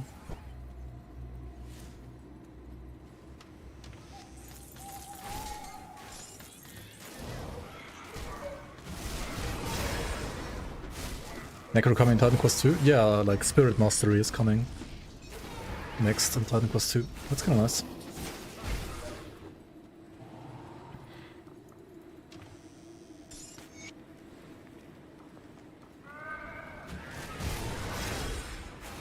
Blues were your best friend a long time ago in your builds. I mean, before Ashes of Mammoth expansion, I can see that.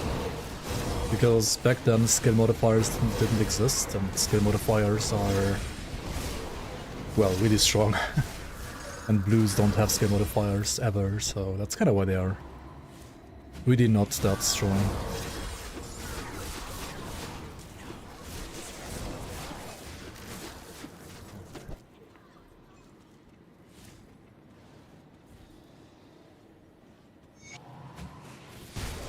Yeah, the game has evolved a lot since then.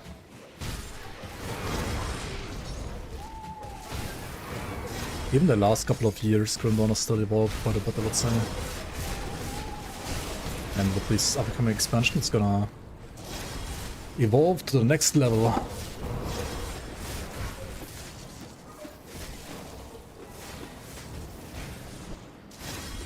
Okay.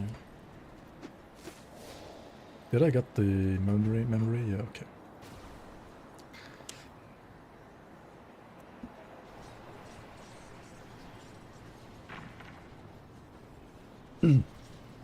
First person maggot lair.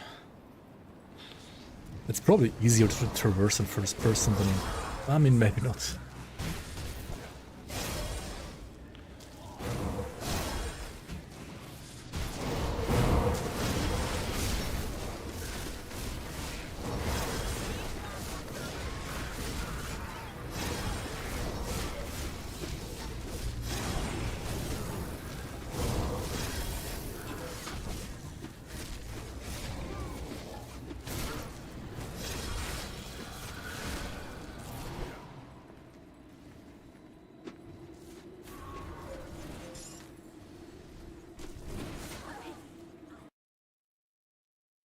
You really need to have Grim Dawn played a lot to follow 90 of the builds, or the online builds, and never had the sets required for it until like 800 hours in. I mean, there's also like fresh start guides, right? Not only endgame guides. I have made like tons of builds and playthroughs that you can follow when you have literally 0 hours in the game, right? With gear that you basically get guaranteed on your first character. Like, it always depends, like, what kind of guys you're looking at, or builds you're looking at. Anyway, let's check out this Frost Shriek weapon. Ooh. That looks pretty darn cool, doesn't it? Literally looks cool. Maybe desummon the Blade Spirits real quick.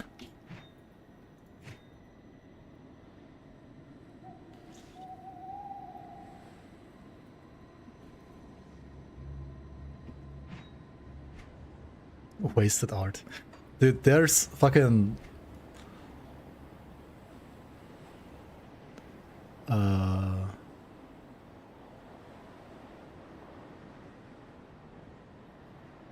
what's it called? Like, illusionist in the game, so... Nothing is wasted here, really. Frostmourne hungers! Pretty much.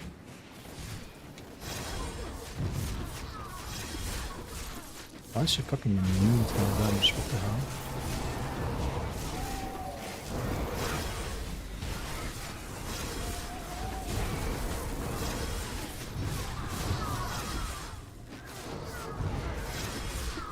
Okay, there we go. Now she's taking damage. Don't get hit by the meteor, by the way.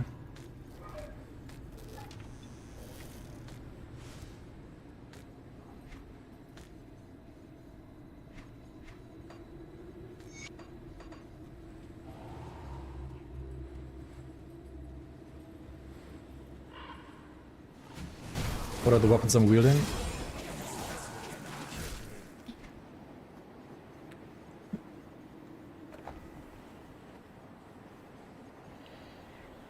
Reminds you of a sword from Elden Ring. Bunch of swords melted together, grafted greatsword. Yeah. Honestly, the Lucius's blade arm kind of reminds me of that too, like a grafted sword.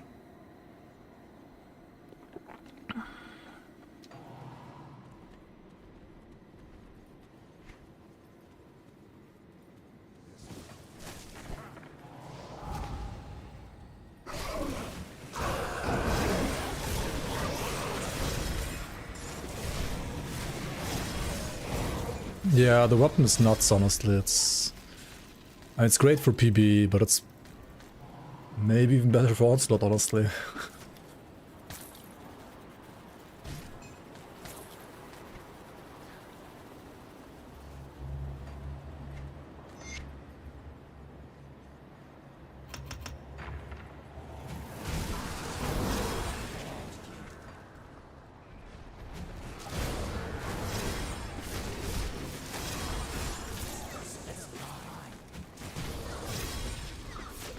So we have another like new like grafted style item here.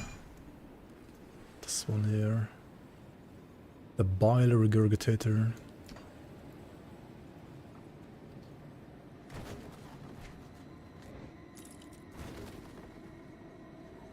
Why does it have a red effect here?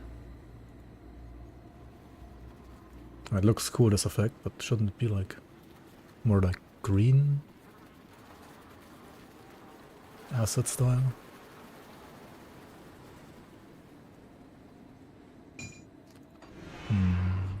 Looks cool though. Interesting.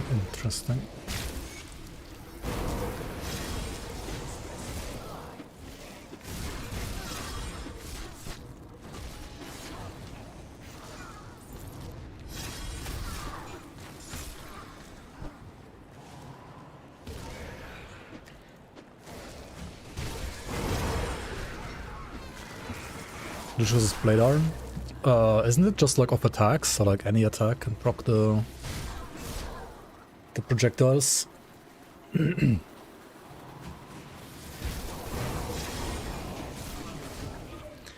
to weird mobs. I mean, they've been given to mobs that didn't have MIs before. I think it's fine. Or not. I think it's totally fine.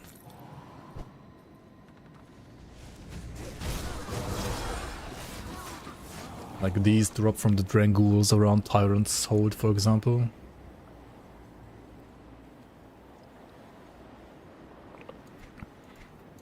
These drop from the mammoth big fatties, right?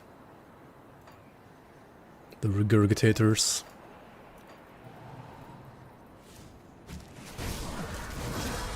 It's not like they have the gun in their hand, but it's more like you craft the gun out of the amalgamation that is inside them. Or maybe they have like swallowed a gun, you know? And it's like the gun that was like stuck in their stomach and their digestive system, and after you kill it, it gets exposed and they can use it. Something like that. I think it works, like, thematically. They had a great appetite, you know? I had some desire for some iron guns. You better 14, welcome on. Just played Grim Dawn and finished it. I'm new to this kind of game. What would be your advice? What should I do now? Buy the expansions? Okay, so you finished, so you killed the Logorian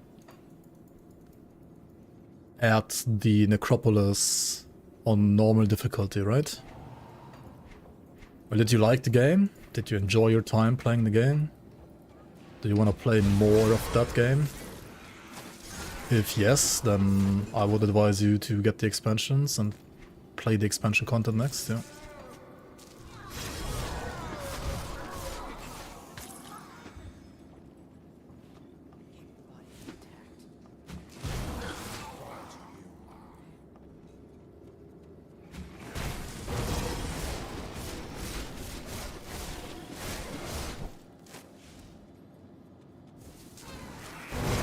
Like, the two expansions together add content that is roughly like...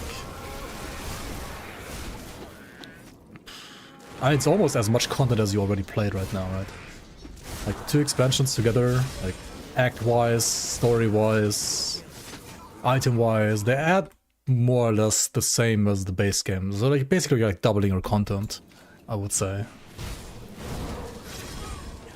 The base game right now, honestly, kind of feels like a demo compared to like the full game with expansions.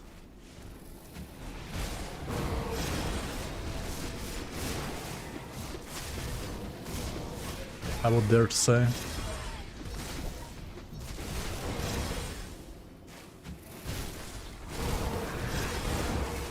Ah, we speak at last. Yo, Daniel, welcome back.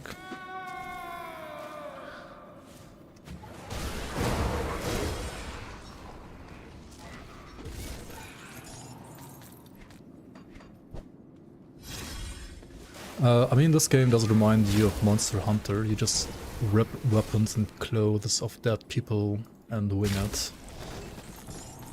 I guess. Like, for some weapons it works like that, yeah.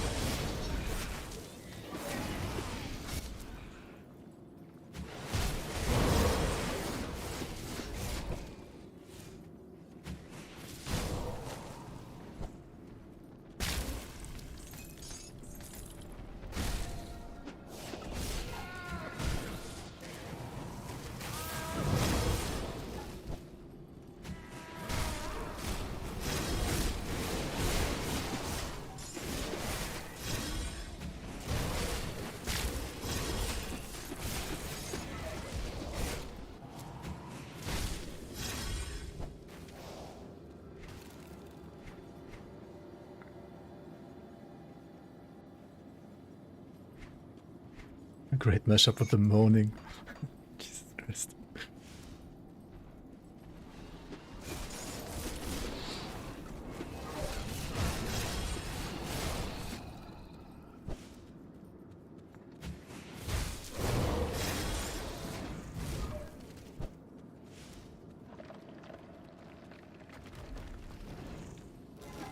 I underestimated you, but I will not make that mistake again. You will never stop us.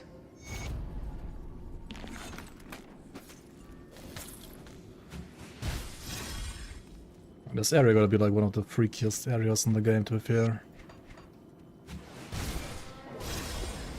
Good afternoon, welcome, welcome.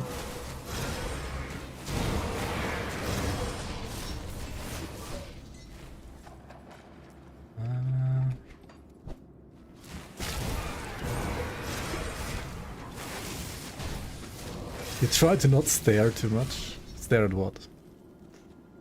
It's totally normal area, what do you mean?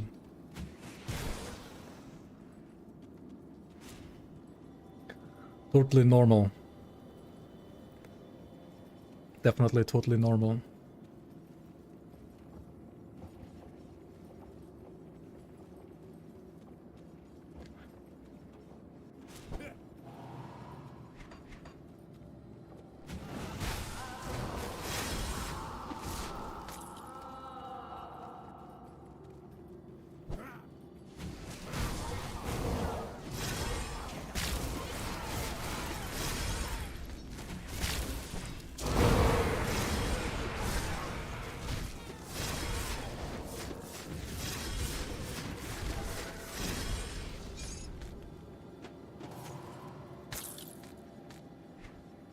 Zeal.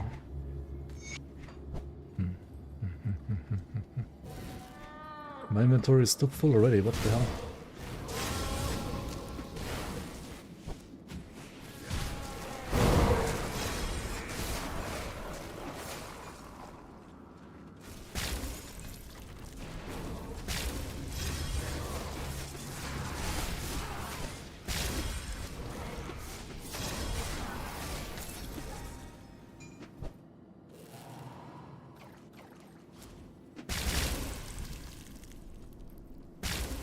Can I make Phantasmal blades work with Arcanist?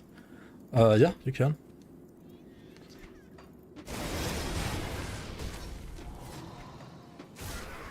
There's pretty good optimization for endgame, at least, for cold Phantasmal blades. I think for leveling, cold Phantasmal blades might be one of the trickier damage times to play. Like, Tears would have great support in the next expansion with this item. Vitality already has great support right now. Can't open that. And what else is there? Chaos... Chaos is okay too, but I mean, right now it's not, but it will be good as well next expansion. Cold is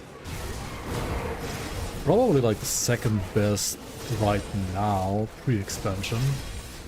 Like pre-Fangs of Astakarn.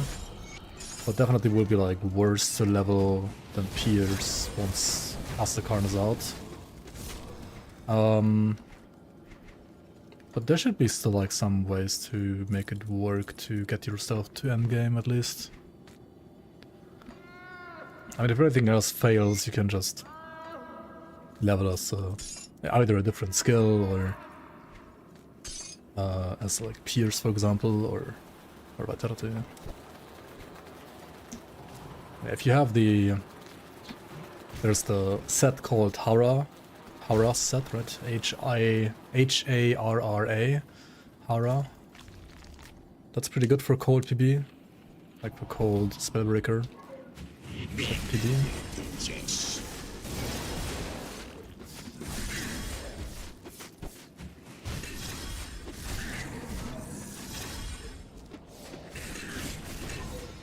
Gotta be a little bit careful with the Aether damage, you're right. I have only 40% resistances to Aether.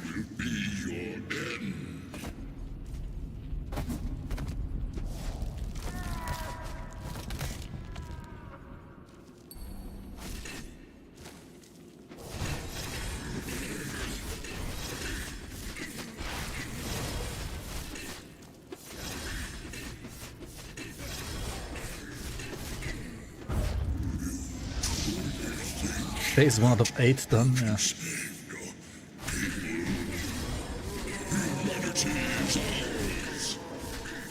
Humanity is ours. Your empire is fallen. Your people slaughtered. What hope is there left for you that I can destroy? Fuck. I'm out of energy, and he's yapping too much. There we go. This changes nothing.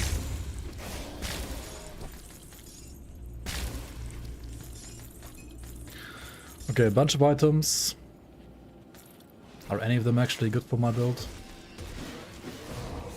What is Faith's Guard? It's like a shield, right? Then we got a blueprint. I mean, we always pick up all blueprints. Okay, cool.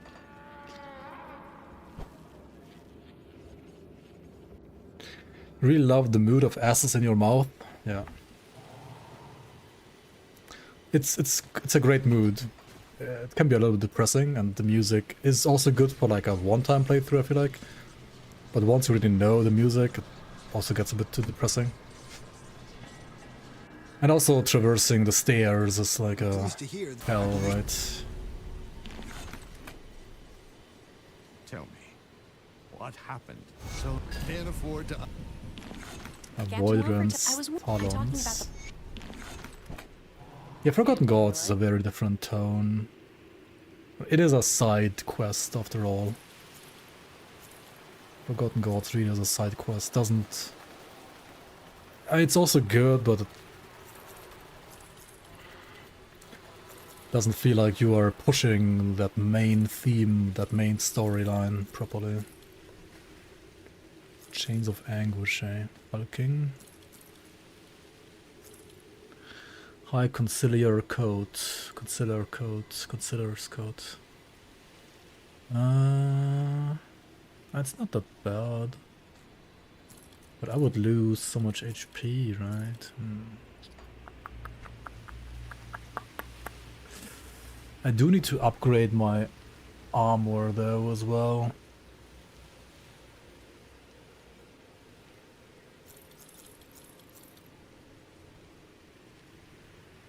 My armor levels are pretty fucking bad at this point.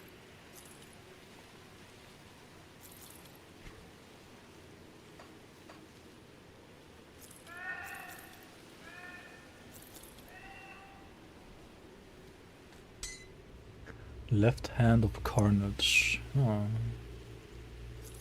It's not a bad ring for a blue one actually. Shade Leather Leggings. Also not too bad.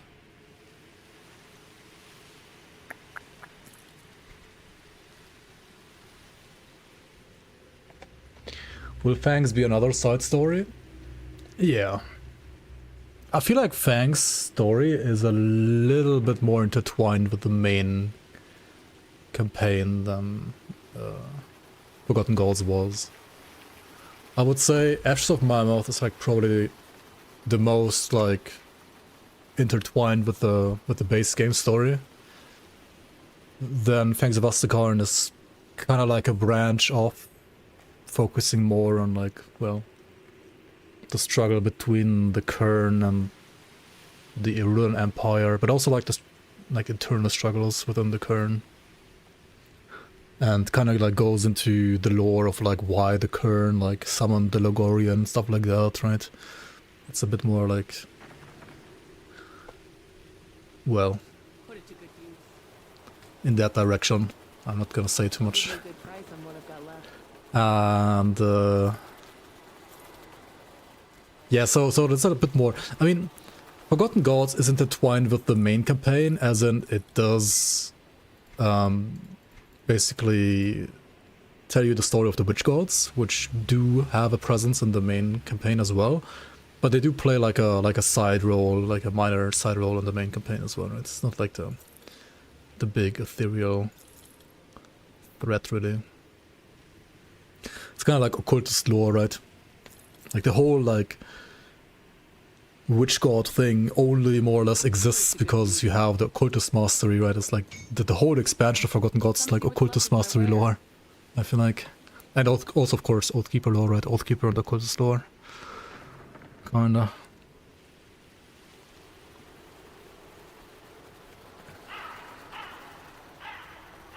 But then again, like occultist is also like Chthon stuff, right? This class is like about worshipping Chthon, but also like worshipping the witch gods, right? It's not like occultist is so heavy like on the lore. For Grim Dawn, it's a very important class, lore-wise. I'll give you a good price on what I've got left. And so is Arcanist actually, right? Without the Arcanist, the Grim Dawn wouldn't even exist.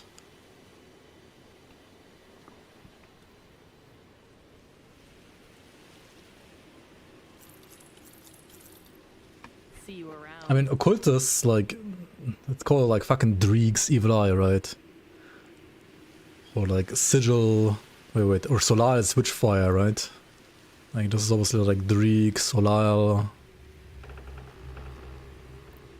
I guess it's not like that Chthon related actually, it's just like Solar also just happens to use like chaotic skills. And then like the pets are like Bismiel lore, right? Like these are basically related to Bismiel, the pet stuff.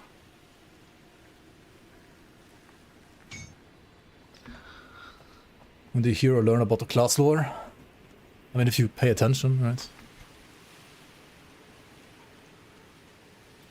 Also, Arcanists are like the reason why Ethereals are even in the world. Like, you need Arcanists in Grim Dawn to for the whole like you need Arcanists in Cairn for the whole Grim Dawn to even happen. So Arcanists are like very. But because Arcanists were like, they were kind of like scientists in a way, like magic scientists you could say, right? And they were like the people who experimented with Aether, and they were like the ones who opened up rifts into the ethereal realm to like tap into more power, right? But that's also the reason why Ethereals were able to invade the human world. There's lore about it, yeah. I believe it, I don't know, like it does say, like not only here, but like in all the lore notes, if you, I don't know, like I've read everything at some point.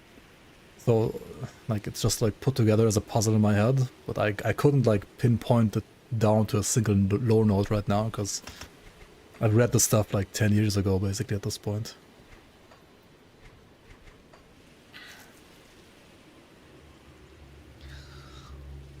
Soldier is kind of interchangeable, I feel like. Like Soldier and Demo could be like merged into one class maybe, in my opinion, actually, almost. Or like Soldier could be like some different class name maybe, I don't know.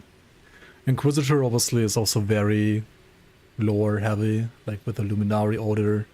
It's like a kind of like a secret police of the Erudan Empire. Like Arcanist and Inquisitor are like Erudan Empire focused. I think Nightblade too. Occultist is like very witch gods focused. Shaman is well, very much related to Kern actually, the Kern people, just like Berserkers as well. Kind of like Mokjogun, right? They have like Mokjogun lore and so on. It's kind of like Kern lore. Oathkeeper also. Well, Oathkeepers kind of like depend, right? Like Oathkeeper have like this like corrupted Oathkeeper side, which is kind of like witch gods lore, but then like the standard Oathkeeper lore is like Menhir focused, and I think Menhir is also like Erudan Empire. And Necromancer is always like Death's Vigil, right? It's like Ouroboros. This is like Death's Vigil, Arkovia lore, Ouroboros lore. Who's missing? Demo? Yeah, Demo and Soldier just like generic, I feel like. I mean, soldiers are also... I mean, yeah, these could be like very generic. They're just like, I mean, they are Imperial Army dudes, right? Like masters of the, like pyrotechnic masters of the Imperial Army. Just like standard soldier of the Imperial Army.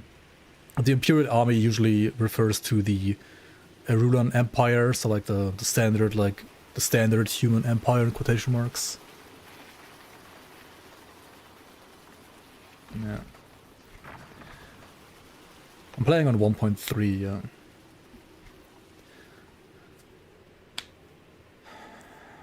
Warriors, Nightblades are also from the Erudan Empire. They're kind of like some kind of like special secret force, like secret ninjas of the Empire or something like that, right? Like, I feel like Algrim was a Nightblade too, right? They're like headhunters, stuff like that, like assassins and so on, I guess.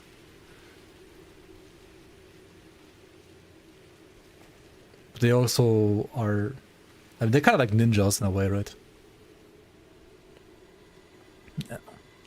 Who can like influence the blades with like their, I don't know, like Phantasmal blade jutsu and stuff like that. Nightblades are basically ninjas. These are like explosive engineers. These are like, yeah, like standard soldiers, witch god occultists. These are like, yeah, like kind of like tech bros, you could say. Like they're kind of like scientists. They're kind of like magic scientists.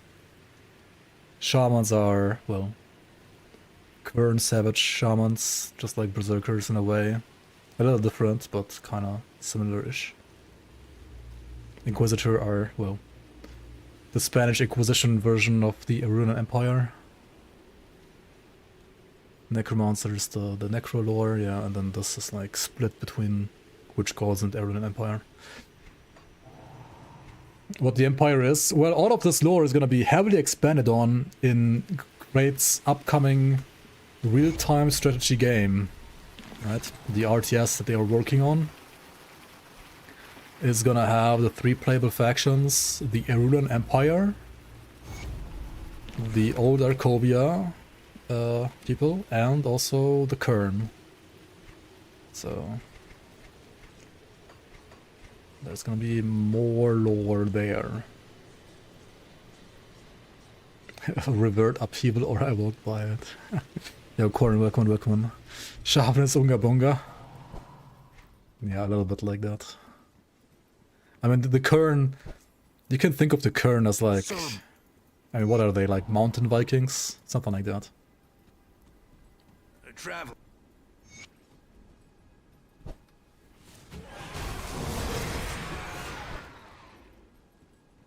Are we able to play Ilgrim in the upcoming game? I mean, probably not. As far as I know, Kratos gonna have the RTS game take place in a pre-Grim Dawn cairn.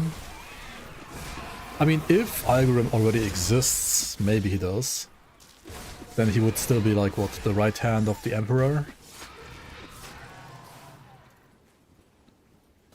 Like, he was like the personal bodyguard slash henchman of the Emperor, if I recall correctly.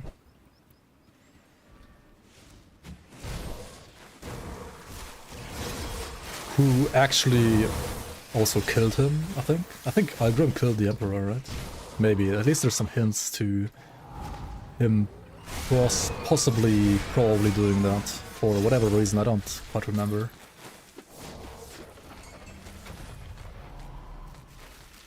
Is there a cool robot Protoss race? I don't think so, no. I mean, the most high-tech probably be the Arunan Empire, actually, right? Because, like, Arcovia always reminds me of, apart from, okay, they have, like, magic necromancer stuff. Apart from that, they are more, like, stuck in, like, ancient Greece, maybe? Technology-wise. And the Kern are like, well, mountain Vikings, so...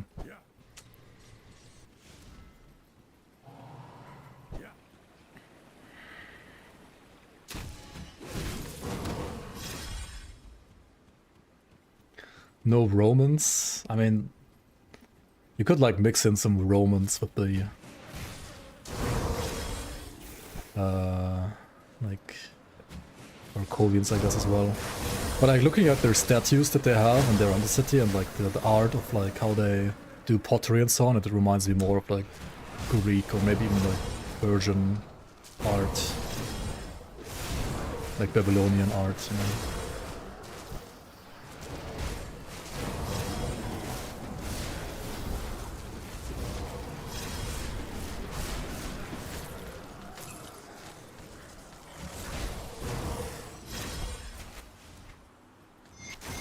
And the way their whole like pantheon of gods is set up is also very similar, I would say, to how like the Greek lore works. Like the Greek, well, not lore, the Greek, ancient Greek like pantheon and so on worked. Which the Romans copied, I guess, more or less.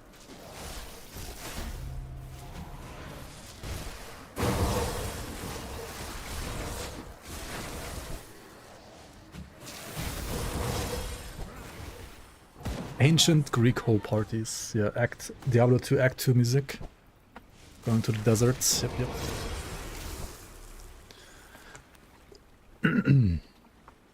Maybe Chthon will show up as a cyborg. I mean, Chthon is basically Uranus, right? Or something like that. Was it Uranus? The father of Zeus? Oh wait, who was Uranus again?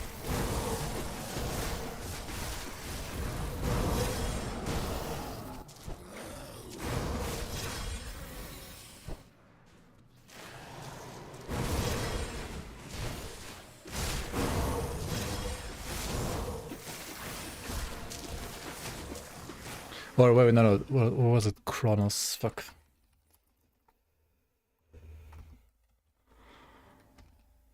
It was Kronos, right? Yeah. Kronos was the direct father, and Uranus is like the all-father, basically.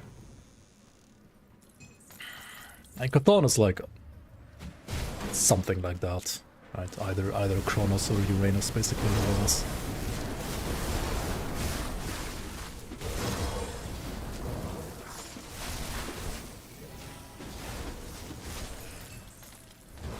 It sounds a lot less terrible when you speak his actual, like, Uranus name, right?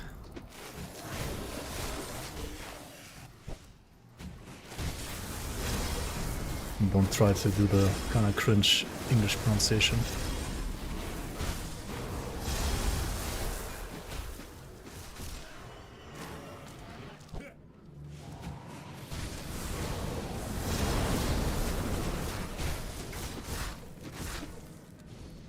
Kronos was the son of Uranus. Okay.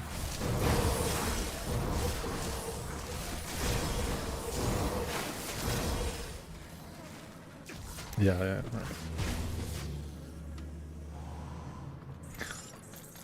So who's Chthon then? And who's Empyrean? Who struck down the dying god with a spear to spill the blood of Chthon so that he can create the world.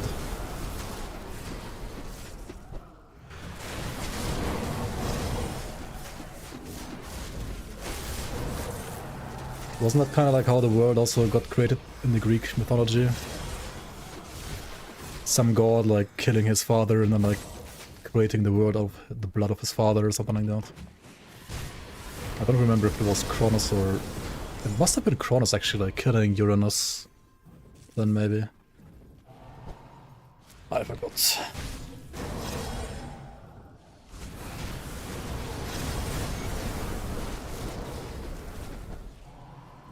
So yeah, Grim Dawn's Pantheon is basically Titan Quest after all.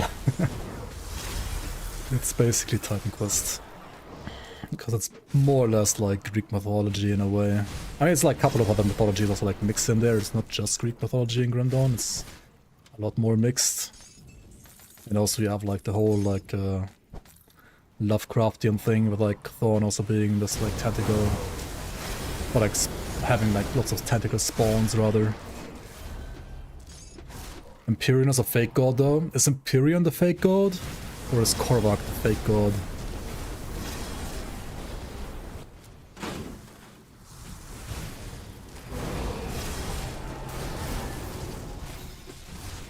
And who is Urzuin? Apart from a loyal servant of Empyrean, who was maybe actually like Korvac after all. And how did a god like Urzuin get fucking distracted by a human called Bismiel like that? I guess he was a simp after all. Urzuin the simp. Betraying his Empyrean / Korvac.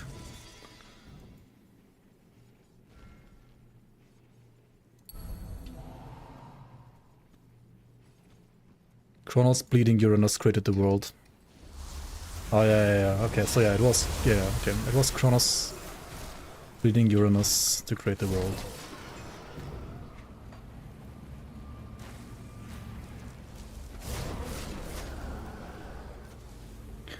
The Spear of the Heavens, a celestial symbol of power. It is said that the spear was wielded by Empyrean himself when he smote down the dying god and shattered the deity into 1,000 pieces.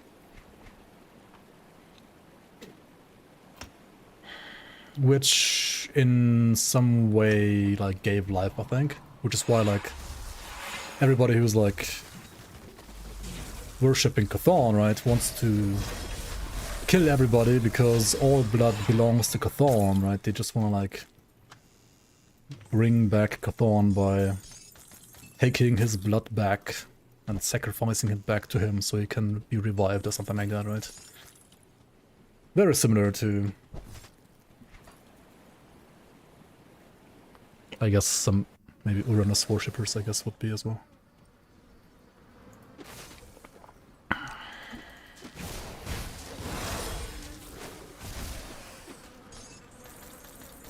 They care not from whence the blood flows. Well, because all blood belongs to Chthon, right? It is all Chthon's blood.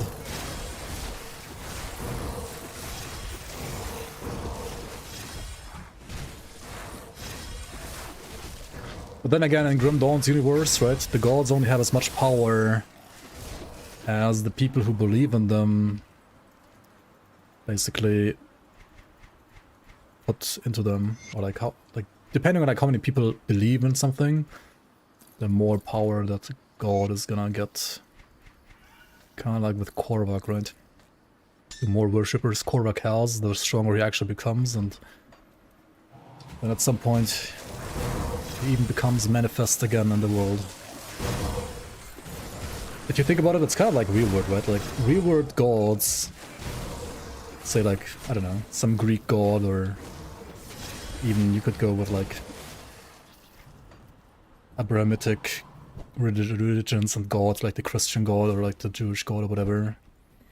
They also only have as much power as they have because so many people believe in them, right? Without faith and belief, those gods wouldn't have power. Come see what's left of my wares.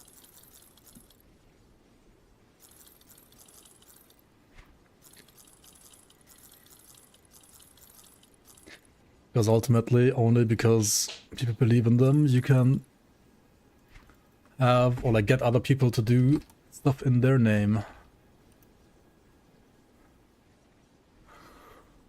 Anyway, I've got a Warding of Insight chest here. A Taskmasters of Protection, Imperials of Arcane Winds. Oh, this one is kind of nice. Pierce, Poison, Bleed. Pierce, Poison, Aether, actually.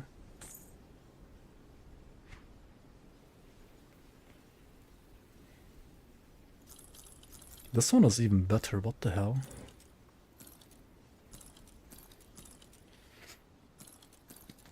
Yeah, let's use these. And then what else?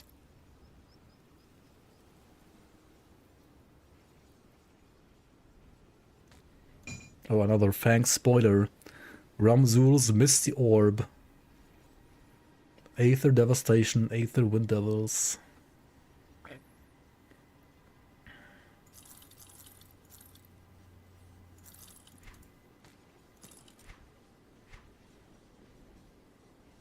This one is also new. Empowered Thunder Rune.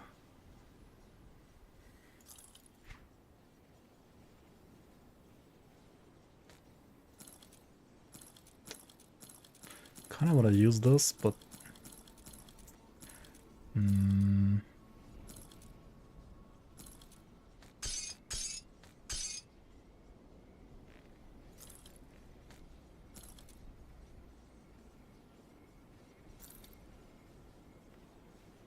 Blood for the Blood God.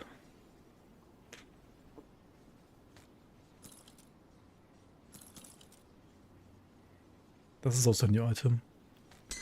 Primus Surges.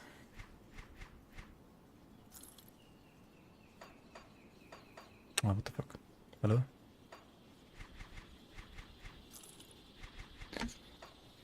Cool. Got something you need stashed? I mean, Korn is literally in chat. Korn is in chat. Keep an eye on this. He will be pleased by all the skulls for a skull throne.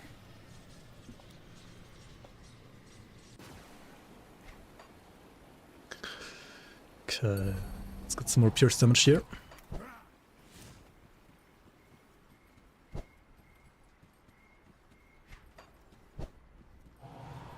Did you rescue the NPCs here? No, we didn't.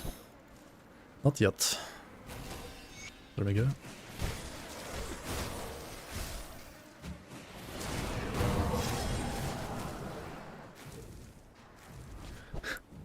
Maim, kill, burn, maim, kill, burn. Dude, Corn Berserkers and Dawn of War 1 were like the best voice lines.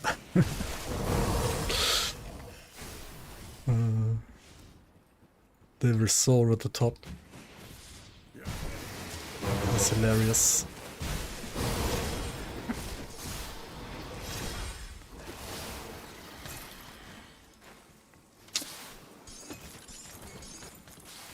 They definitely like got too many cornflakes for breakfast. Haha.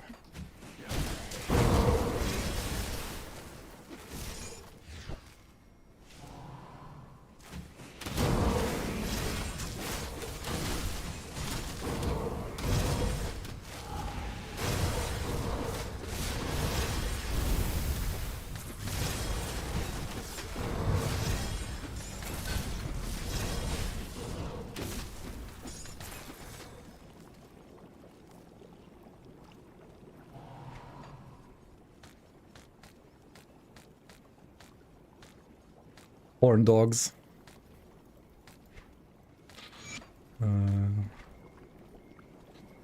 Did the new item art look so sick? Like, look at this item, right? Look at this item. They look pretty nice. Or this one. This one-headed crossbow, right? Ah, so good. Pretty neat, pretty neat.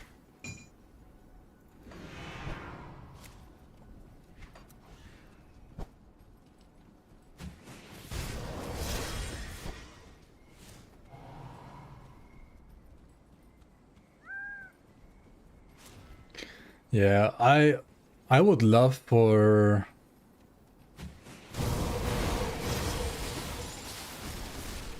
somebody to make like a crossover maybe between like Dawn of War 1 and Grim Commander actually. I think that would go very hard.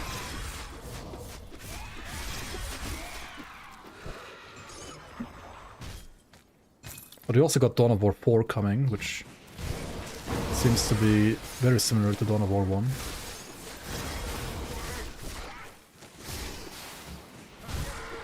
So maybe there's hope.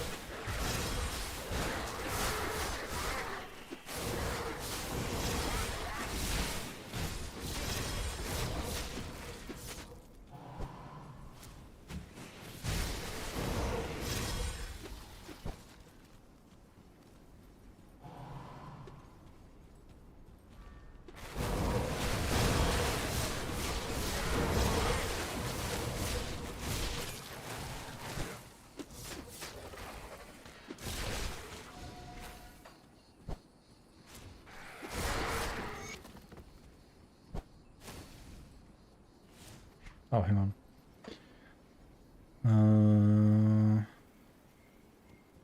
What are these quests here that I have to do? Okay.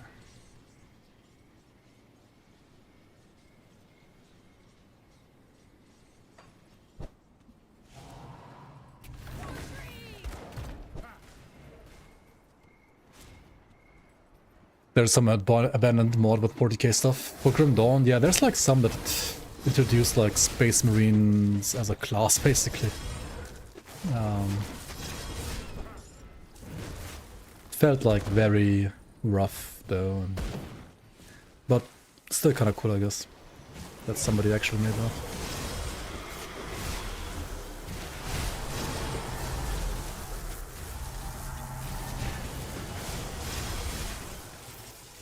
I really don't think it fits this world at all, but it's still nice.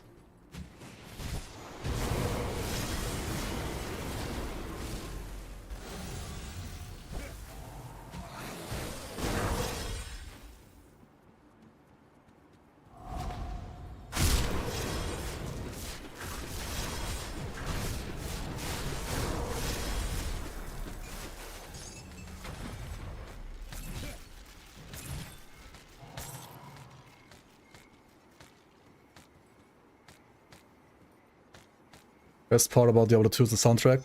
True and real.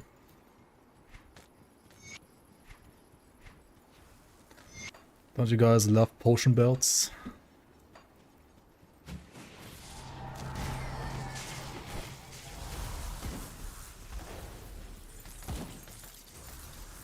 Season 8 Warhammer. I mean, it would be fun, but it also would be a fuck ton of work. Holy moly. No thank you. Might as well just like make an like your own game at that point.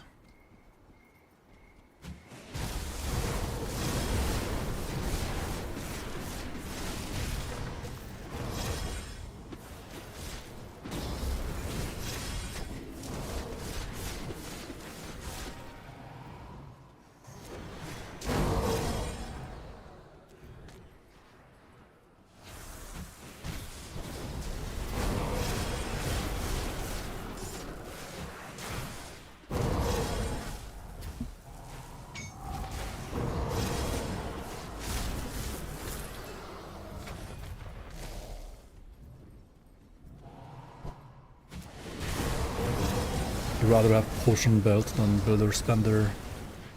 I mean, generator spender from D3/4. Yeah, understandable. But then again, I would also rather play anything over D3/4.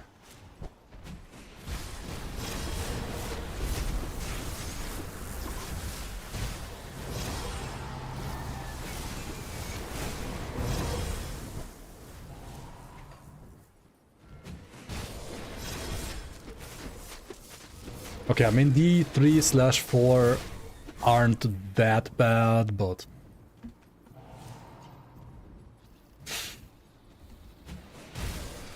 I don't need to play like 50 ARPGs.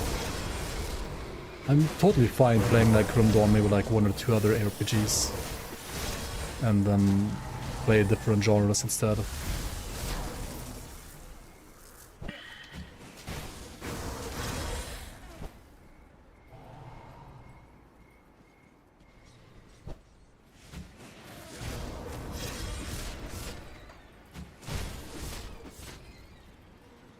Story for D4 was okay.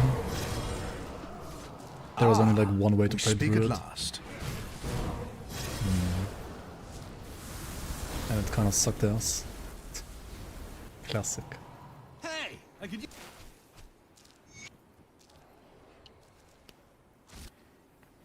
Still waiting on me to play Elden Ring DLC. Yeah, I need to still buy it. I haven't even bought it yet.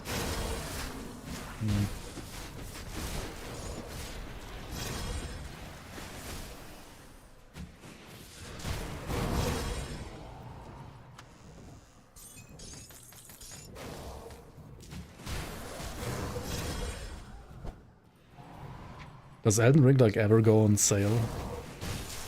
Or like the DLC? I really didn't check at all. I should check. Get it like on the next sale.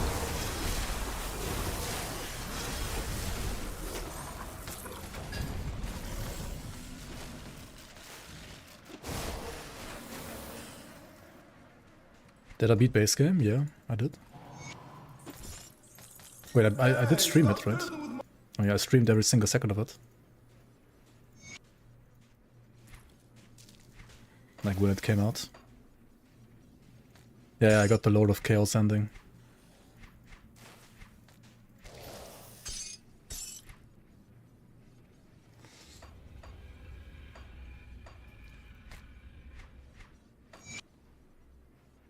Because I was kind of unga-bungaing my way through that game as well, just like with Baldur's Gate 3 to be fair. Like my Baldur's Gate 3 playthrough was... Dude. At some point I had like only one companion, right? Because everybody else died. They were just all dead.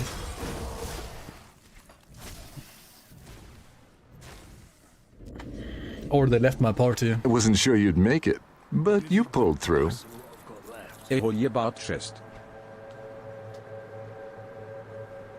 Yoshida Reaper 133, thank you so much for the 12 years resub. A whole year, holy moly. Welcome back, welcome back. Appreciate it. How's it going?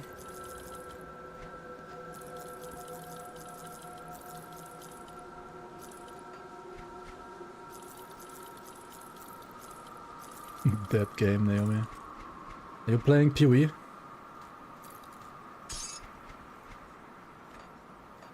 Or did you already refund the season?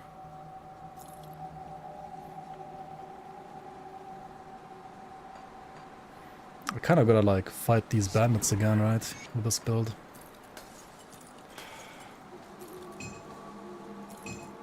I'll give you a good price on what I've got left. Iron will speak.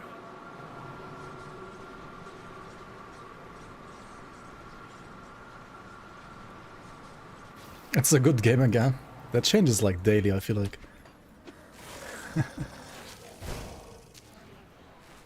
Aegis, Aurora, Solo Self, Vegan. Wait, weren't you complaining about like getting too many drops the other day? Now you're happy that you got your drop? Make up your mind.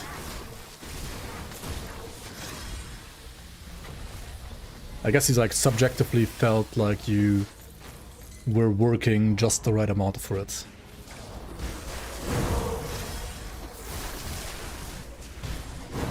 And now you deserved to get it. But now it's fine that you got it.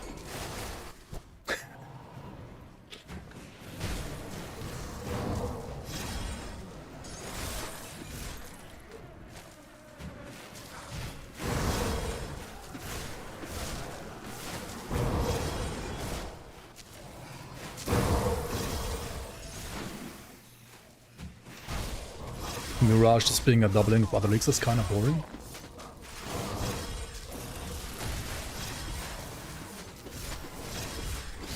Wait, Mirage... Yeah, I mean, Mirage like doubles your... or like clones your map, right? Including... mechanics and so on. I know, I think it's still fine as a mechanic. Sure, you could argue it's like a bit lazy, but... I think it's a good mechanic to have. Mirage doubles your loading screens.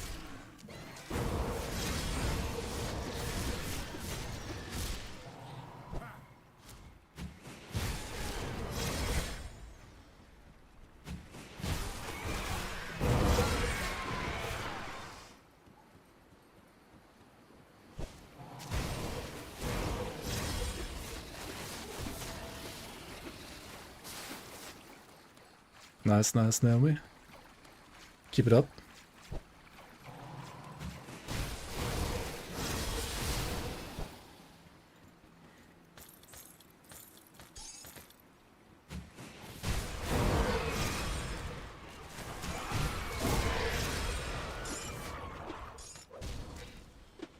Wait.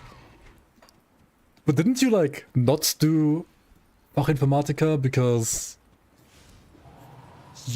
there were no jobs for that field in your area? And that's why you did the other... like the other study? Yeah.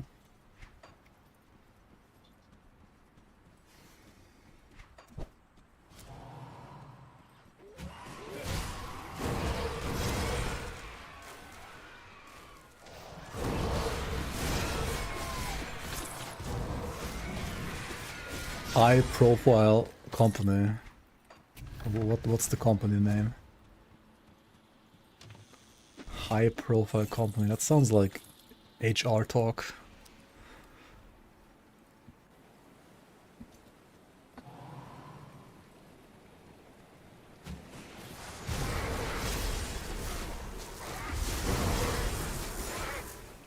Any updates on Fangs? I mean, there was a misadventure today. They showed some cool items, but nothing about the release date, if that's what you're getting at. It would dox you if you said the name. Well, then the company can't be that big, right?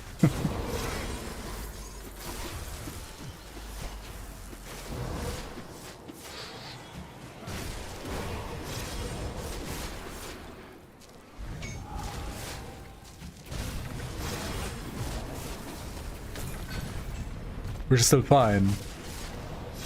It can be like a small but still high profile company.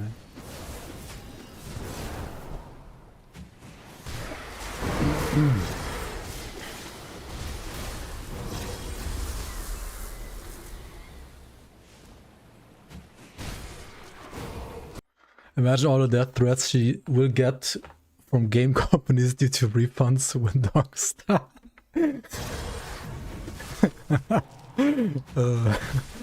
Yeah, true. She gotta be careful about doxing herself for real. Alright, alright. We also killed this one. That's cool, cool, cool. What am I going for next? Unknown soldier, I assume. What was I gonna go for here? I could go for Scythe. Maybe like Scythe is also honestly not that bad for regen, like energy regen too. And I'm kind of struggling with that. Let's go with Scythe next, and then we just need a couple more yellows, I think, for soldier, which we're gonna get from maybe like Watcher or Panther or something like that. Or maybe just Lion.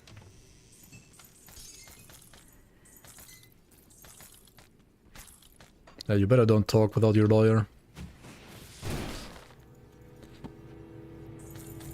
400 people in your 60k town. I mean, yeah, for a town that size, it's not too small, I guess. True.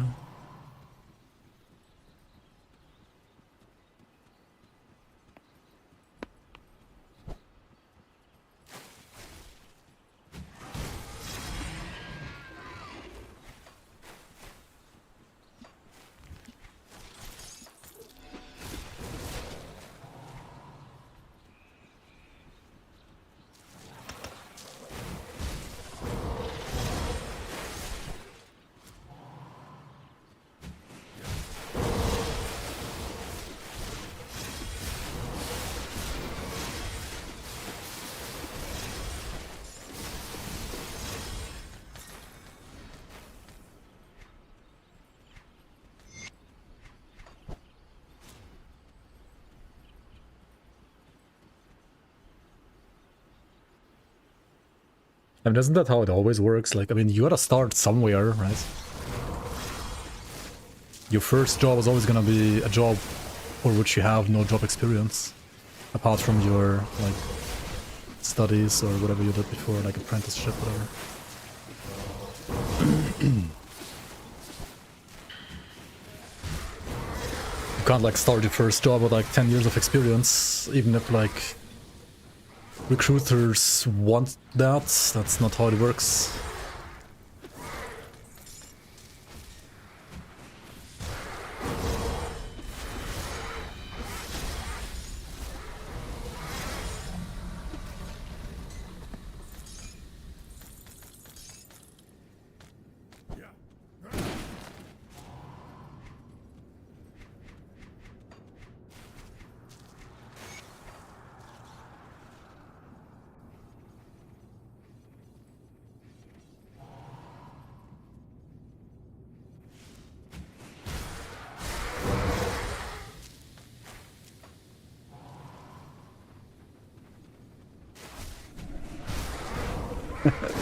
Yo, Nicolas, welcome on. Oh my god, secret path, never seen before, ever.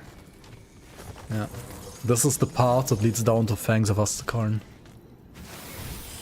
No, just kidding.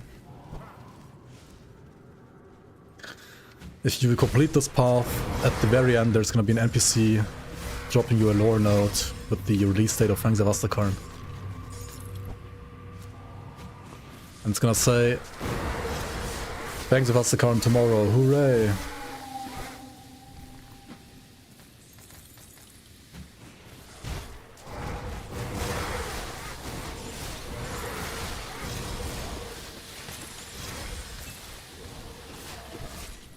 Yo, Skipper, welcome. Favorite job ad, 3 years experience, entry-level salary, yeah. Trying to scam you, as always. Probably do hidden path, your lame ass hasn't done it. You only have to do it once. You can do it on ultimate only. If you don't want to do it like 3 times anymore. 1 time is good enough now. Iron well spent. Come see what's left of my wares. What is this one? This is also new and cool, but it has no pierce damage, right? Put it to good use. 1 time? Yeah. Since patch 1.2, even without add-ons. Serb. Serb. Hello? Hello?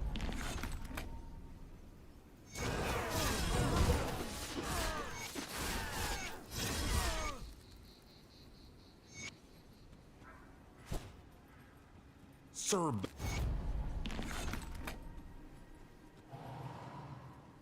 If you do the hidden path on ultimate, you get the skill and attribute points from normal, elite, and ultimate. Indeed. What have I? Unless you already did it on normal, then you only get the ones from elite and ultimate, for example, and so on and so on. So yeah, I mean, it's like a waste of time to do it on normal and elite now, because just doing it once on ultimate is good enough.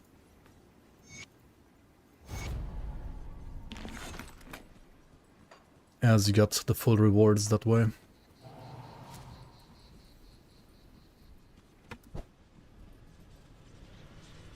Pretty nice, pretty nice. That's why I keep saying, like, you don't have to ever play Elite ever again, just skip it, right? Unless you're struggling and your build is too bad for Ultimate. After normal, just go straight to Ultimate. You don't have to play Elite ever again.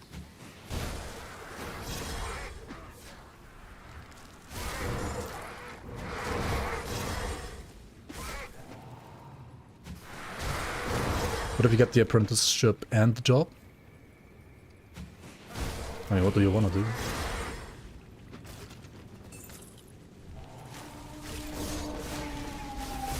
Are you financially in a situation where you can do whichever you want to over the thing that gives you just more money, which I guess would be the job?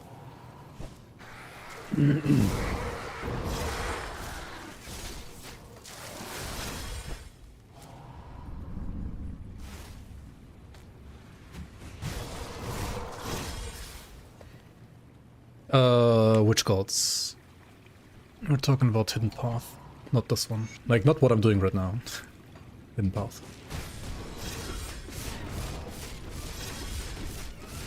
This one right here is only to open up the way to Morganelf, right? You can gather some seals on normal, and then use them also on ultimate if you want to. As long as you don't cash them in, like hand them in already in normal.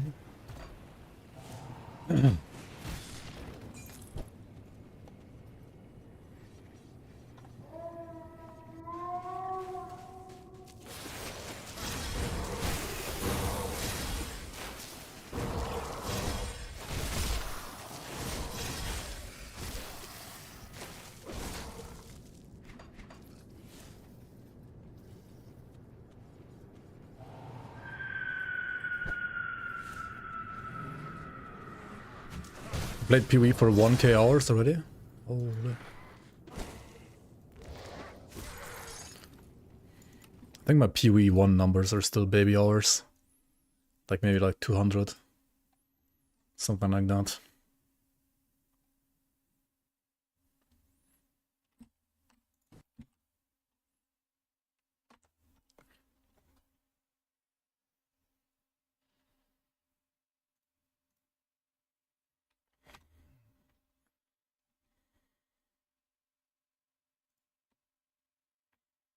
Yeah, 233 for PoE 1, 299 for PoE 2. Still like 0 hours basically. For ARPG standards, and then like last epoch, 1088. What else is there? Titan Quest, 177, and TQ2, 88 in Titan Quest 1. Yeah.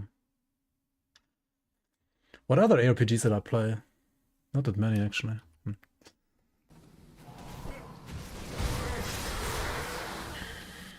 I mean, Darkhaven was like a one-day demo thing. Dragonkin, the Banished. Oh yeah, I could have checked like Volson, I guess.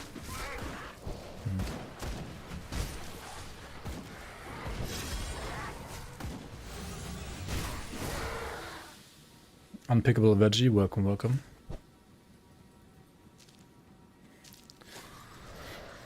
Darkhaven was interesting. It's something else, at least, like something different at least. And it is gonna be like very much fully modelable, I think, which is kind of cool.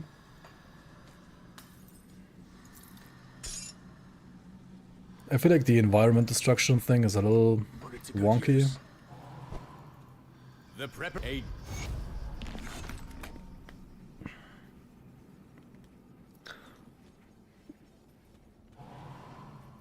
Like it could be like something like the Minecraft of ARPGs maybe, with auto modding support.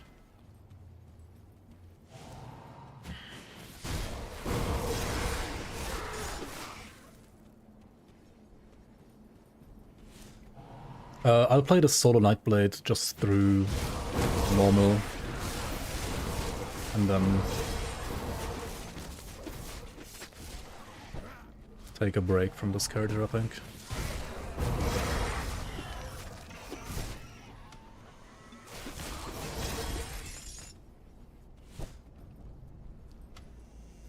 Like, I would have like a bunch of characters that are single class, showing that you can level that class with whichever skill I'm using to level the class, as like a it's like proof of concept for like a future guide video,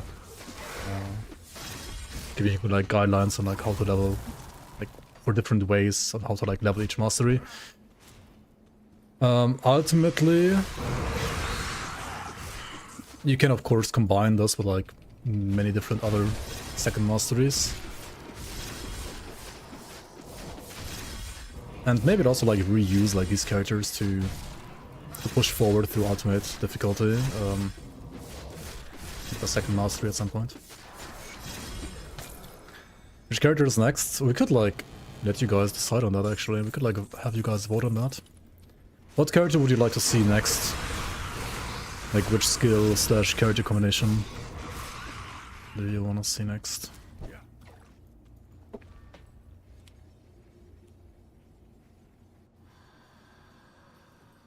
Yes, traveler. Jumping and destroying rocks is not that exciting for you? Yeah. Understandable. See you around. I hear you've done some. Soil trousers build next. The camp, the prime, this barren. Classic.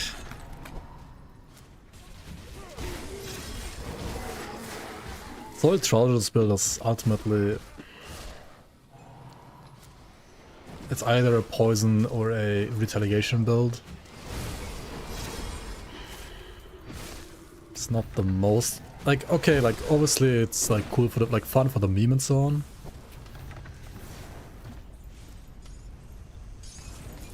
But I don't think it's that exciting to actually play that build. Like I have played a Soil Trousers endgame retaliation build at some point actually, and honestly I would say it was rather boring to play. But of course like it's like funny, right? And the Reddit for some reason like loves it.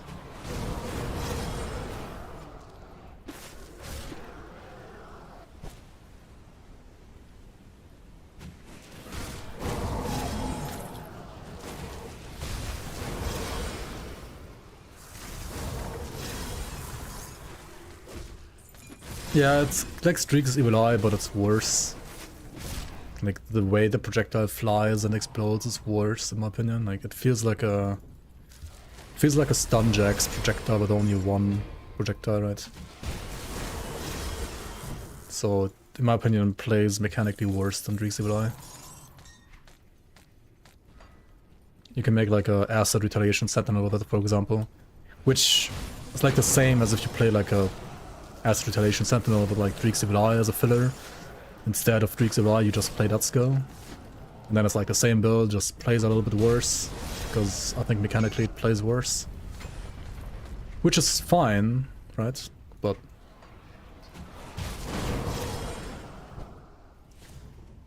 didn't feel that fun to play for me. I mean, it's always like funny, right? Like to play it for like 5 seconds because you're like throwing around shit, right? And you're killing enemies by like throwing shit in their face. I mean, that's funny, sure, for like 10 seconds, and then it stops being funny, and then it's just terrible to play. At least for me. That is subjective, though.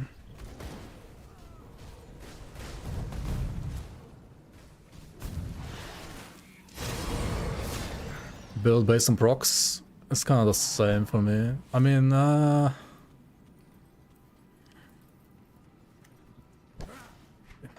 yeah, one could do that. The problem is like prop-based builds either require like insane like items, and even then they're kind of, I mean, okay, I guess. You can do like the Aether Missile affix, right, for example? Do like an Aether Missile build.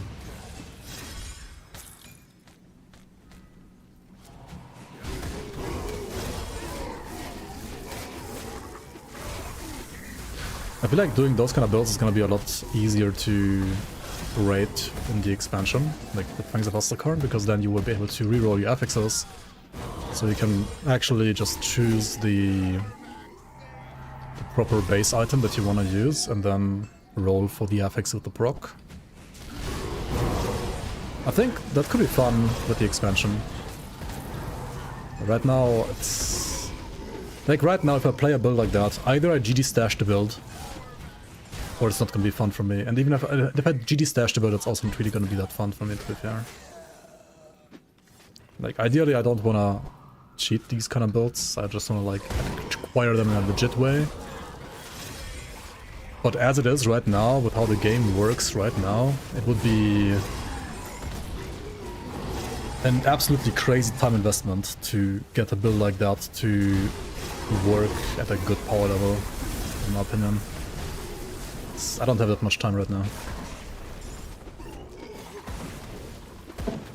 So yeah, maybe with the reroll affix function from Fangs of Ostakarn, it sounds a lot easier to put together then.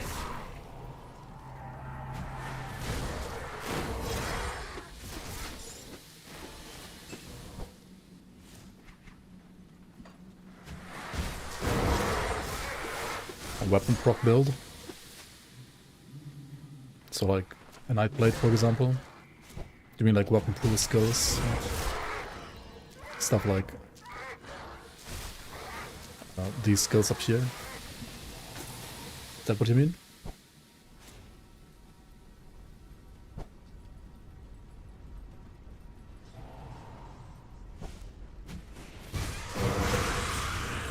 Or a Vindicator.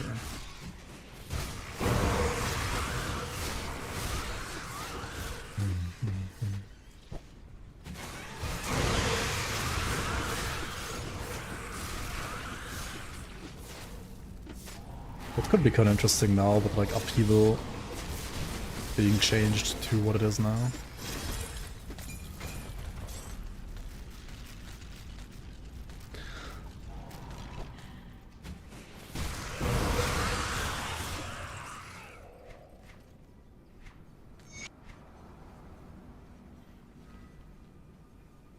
Murgle's Beguiler. Interesting. New item. The upheaval change is that, like on the current live patch 1.2.1.6, upheaval works the same way as it used to work all this time before. As in, when you crit, you proc it, but you only proc it if you crit and you're not proccing another weapon pool skill. Which is why you wanted to stack away like crazy And you also did not want to combine it with like any other weapon pool skill really. At least if like upheaval was supposed to be like your main damage, right? But now with 1.3 going forward, now you're getting ads.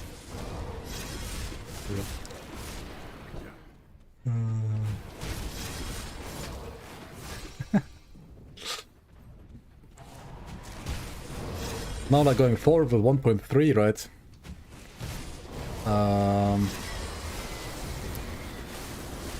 Now upheaval works kind of like another weapon, like any other weapon pool skill. As in, it's not proccing on crit anymore, but it just has like a chance to attack, like chance to proc on attack, like any other weapon pool skill. So you can combine it with like other weapon pool skills properly.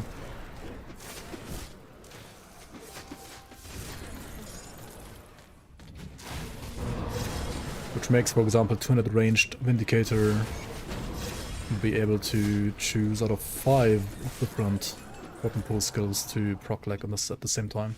Or like in the same build if they want to.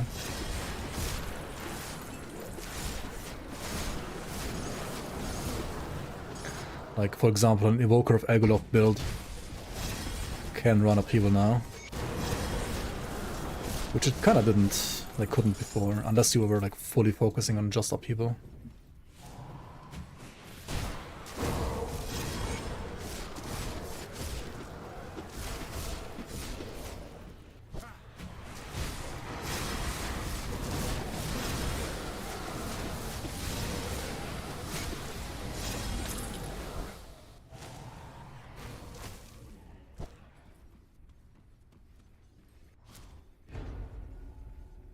Yeah, if you're playing on patch 1.2.1.6,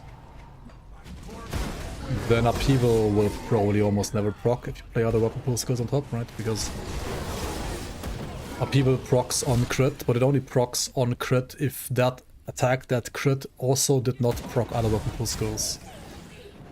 So by choosing other weapon pool skills on top of upheaval, you're like reducing the chance for upheaval to be procced quite significantly.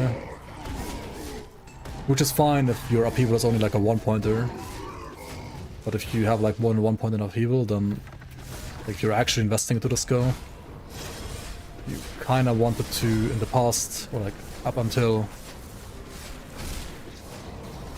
the recent change in 1.3, you wanted to only stack away, so you crit a lot, and then not play any other weapon pool skill, because playing other weapon pool skills on top of that would reduce your chance to reduce to like proc upheaval.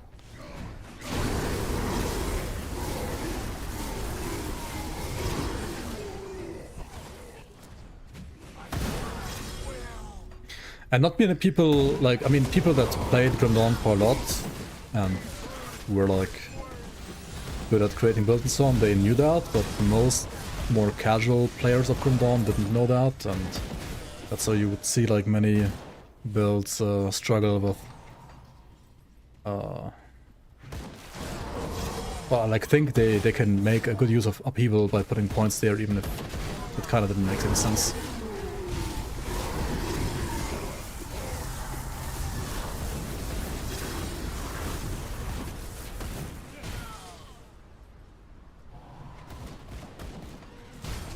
I didn't know that because I don't like soldier. Well, upheaval is a shaman skill, right?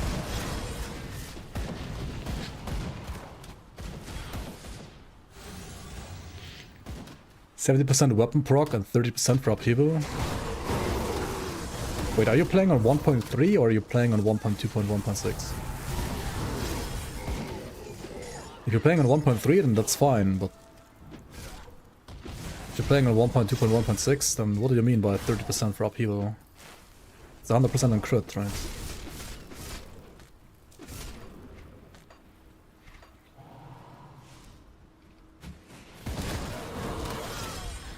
Like we're talking about this skill here, right? This is upheaval.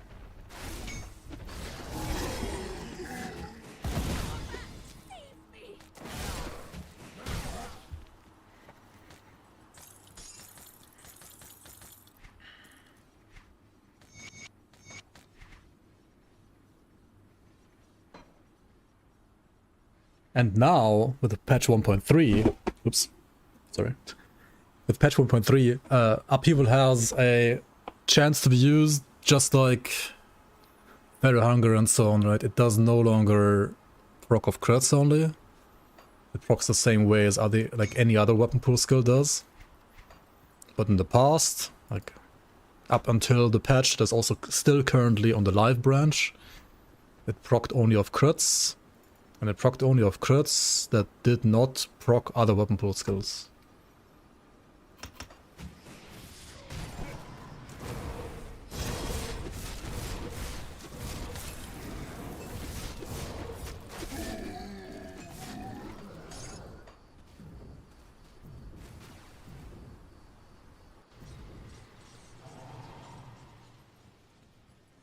Come see what's left of my wares.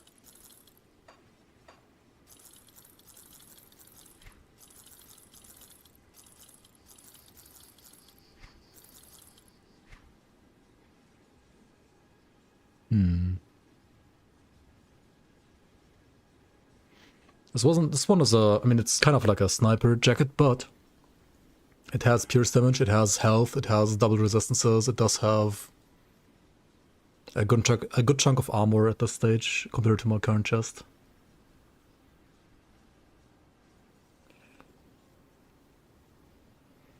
Does the Constitution bar no longer do the same thing on the health bar in this version? It does. It's still the same.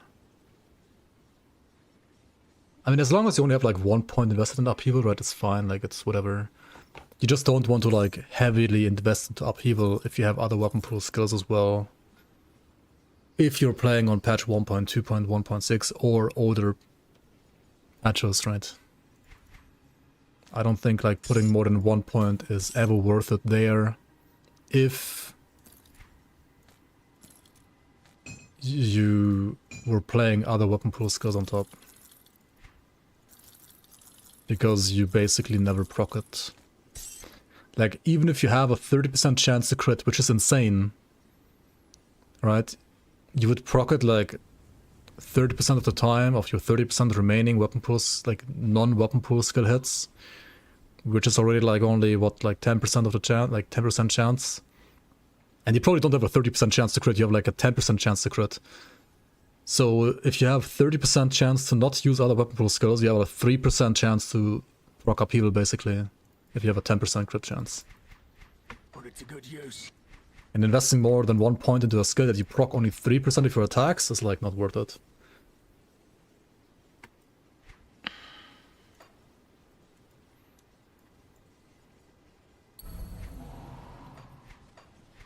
One pointing is fine, right? Like 1 point is like whatever, but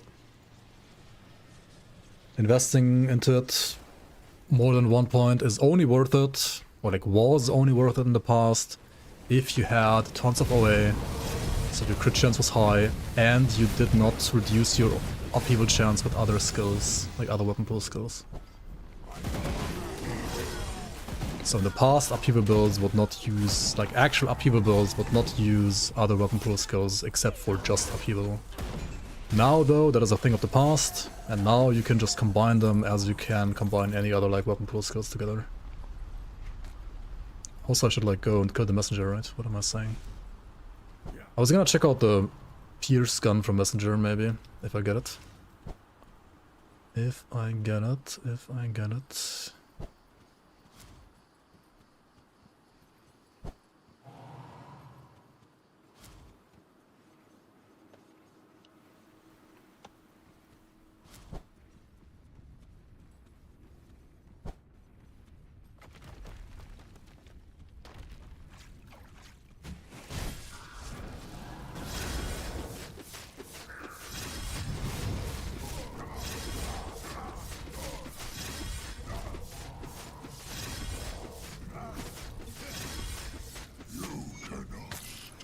And you got the wrong weapon. Oh well. I think this one also got changed though. Maybe not. Actually, I think the field command bonuses are new. I don't think it had the field command bonuses in the past.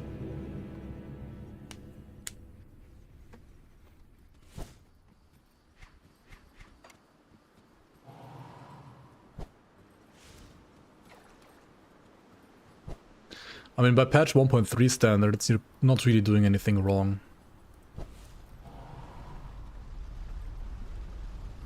Because upheaval is just gonna like add up to your weapon pool skill chance.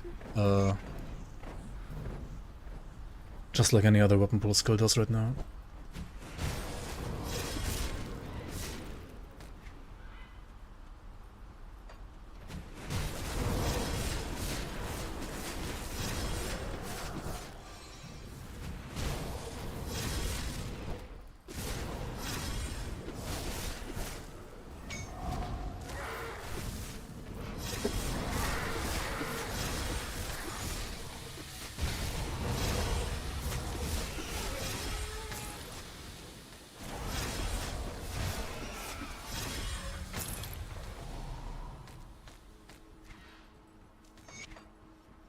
To be fair, it's probably gonna be like a small while until I do actual endgame builds again.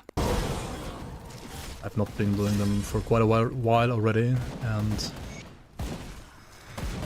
until I'm like done with all these like leveling runs here, I'm not gonna do any endgame stuff.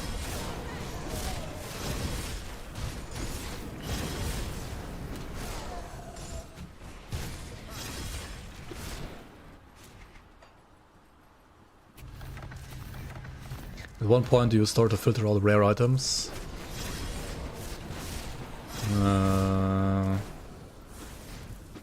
Like rare non-monster frequent items. These. At level like 100 I would say, or something like that, or like 80 or 90. These though, which are also like green, you never want to filter out because they are usually better than epics anyway.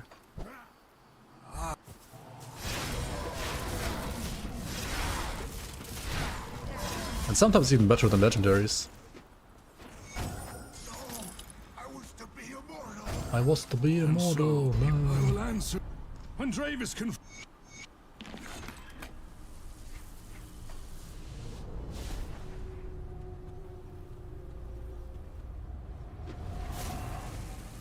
It kind of depends, right? Because like, I feel like on some specific slots, like for example pants or gloves or boots, unless you find like kind of like basically the perfect like legendary or blue item for your build, or you find some like nemesis items, which you probably aren't finding while leveling anyway.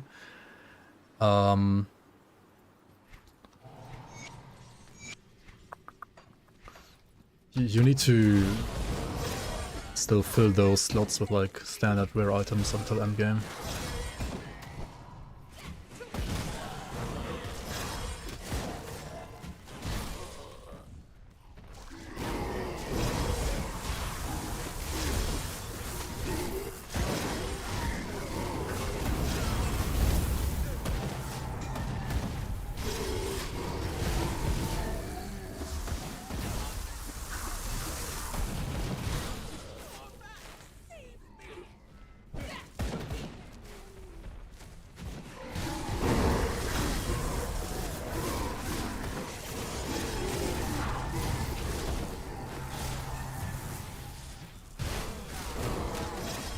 Like rare items, they can provide you with a lot of resistances, and I can understand that like going through lots of green items, like rare items at the shop can be quite annoying because you will find so many and you will have to like look through so many items. It can be a bit tedious. I'm fully with you on that one, but you can like, I guess it depends, like if you feel comfortable with what you have right now, if your resistances are good, if your armor feels appropriate for your level, then you can like turn them off for a bit and then maybe like turn them on a bit later, like 10 levels later for example. I could do it like that.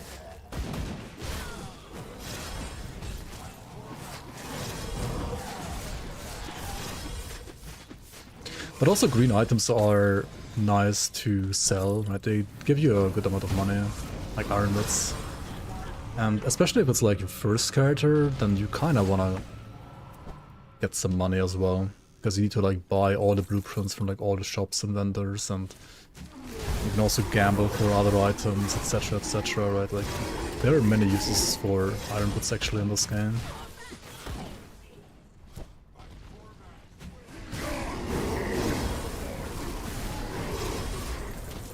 So even if you end up like looking through all the items and just selling all of them, it's still fine. Like, you're still making bank. You're still progressing towards your iron bit bank account.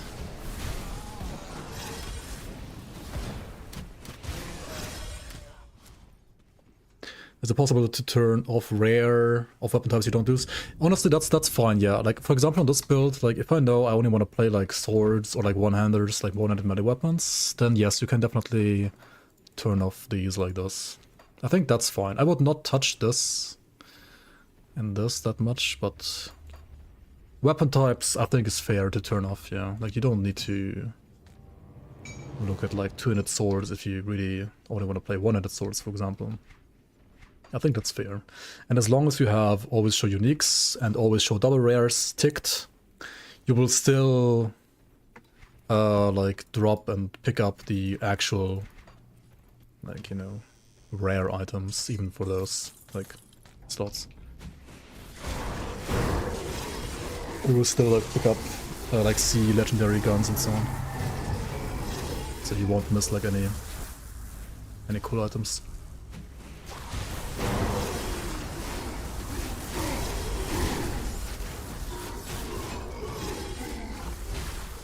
You might potentially like miss some like cool monster frequency though, maybe.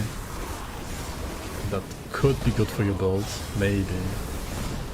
It kind of like depends on your build, but if you're like, no, your build only wants to use swords no matter what, or like your build only wants to use guns no matter what, then I think it's fine. Like, even if you find, say you're playing Fire Strike, right? And you find like a great Fire Strike melee weapon, sure, that might be nice, but you just want to play guns, for example, then you're not gonna switch over to the melee weapon, are you? Probably not.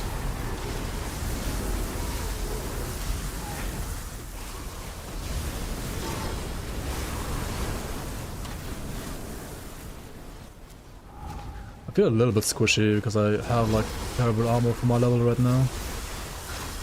And also, well, Nightblade doesn't have the best HP per level.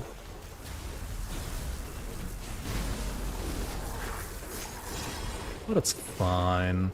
We're leeching a lot through our blades actually, as long as we keep attacking every now and then. It's fine. Just shoot the melee weapon, exactly, just shoot your knives in this case.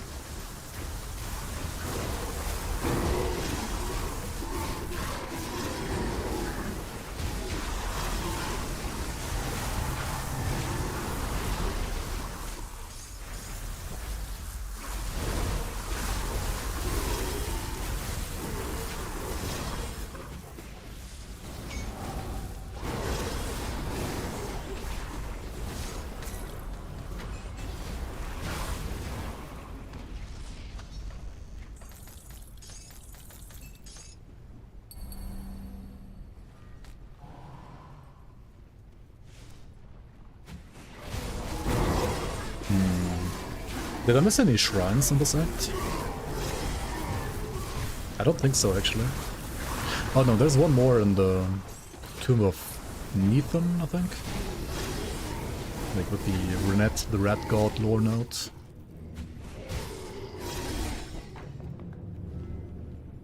So you stack your weapon proc skills as high as you can. If you're talking about something like a Vindicator Evoker of Egoloth build, then yeah. I am sorry, my chosen. I am sorry, my daddy, but you must die now.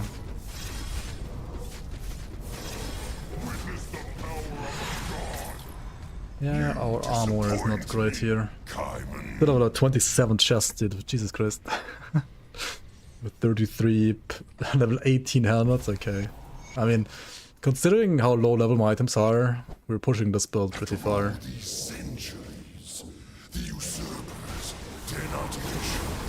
With not too many issues apart from being a little squishy. And it is veteran after all, it's not standard normal as well.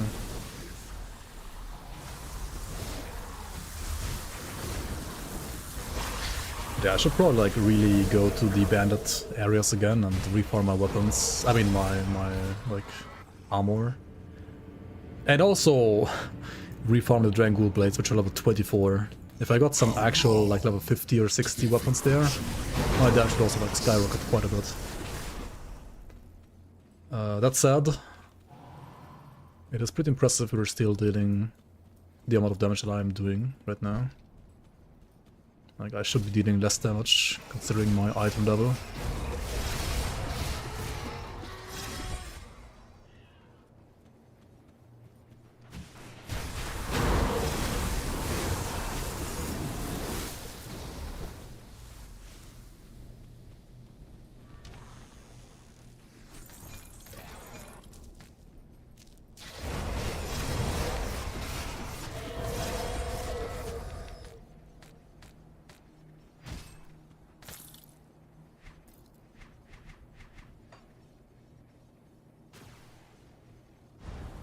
Hard carried by Drangul, yep.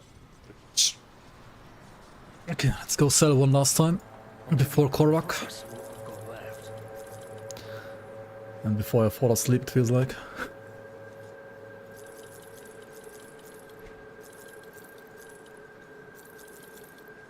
These two are also like new weapons, right?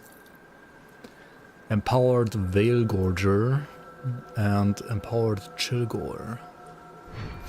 Well, that's actually a also a cold Phantasmal Blades item in a way, with like +2 to Heartseeker. It doesn't really have good support for PB though, right? Like it has attack speed and no casting speed, no cooldown reduction either if you want to play cooldown PB.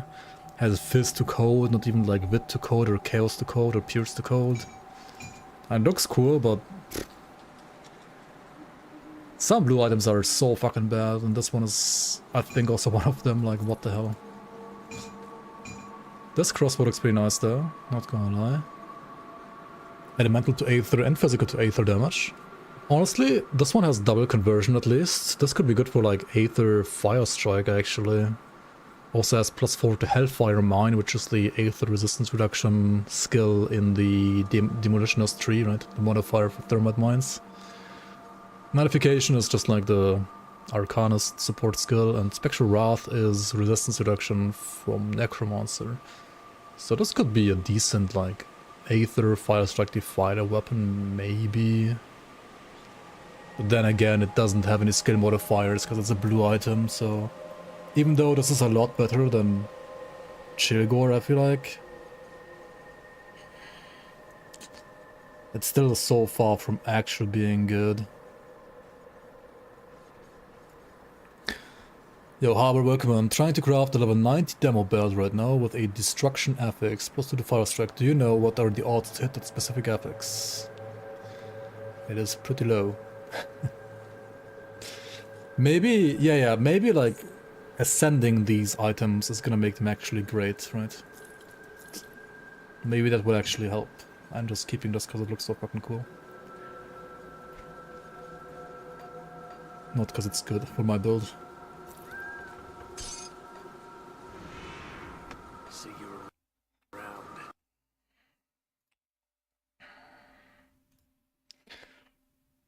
I mean, I don't know what the actual chances for that, but say you have a belt, right, like any belt, and then what are the affix? What's the affix you're looking for? Destruction. Of destruction. It's like a rare suffix. I mean, there's 48 different suffixes.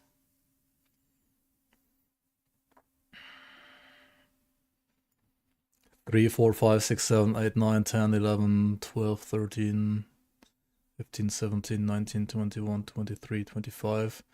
So there's like 25 magic ones and 23 rare ones. Let's say the magic ones are maybe like 3 times as common.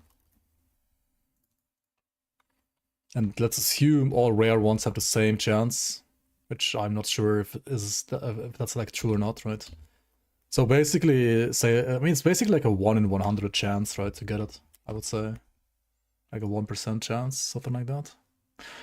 But that's not true, because maybe the belt that you're trying to get it on has like fire damage base, right? So maybe you're using the, what's it called, like Chains of Ordas or something like that, this one. I think this one has like fire bias. And Off Destruction is like a fire affix. So because of this bias, it's gonna be a lot higher than 1%. Maybe, I don't know. Maybe like 10%, no idea. But definitely like a lot higher. Maybe even higher than 10% actually. I don't know. I would assume something around 10% is maybe reasonable to guesstimate. But the actual chance, I would have to look up the extracted database. I would have to data mine it basically.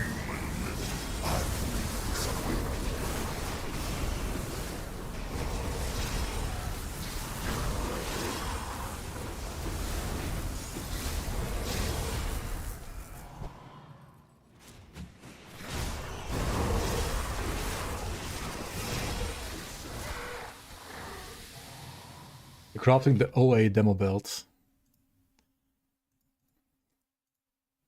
I think it's gonna be lower on that one, right? I mean, it's gonna be easier to get like multiple belts of that, because you don't have to like farm a dungeon, like for the Ordas belt. But if you're crafting the OA belt, right, the Mammoth Arcane Waistguard, whatever it's called.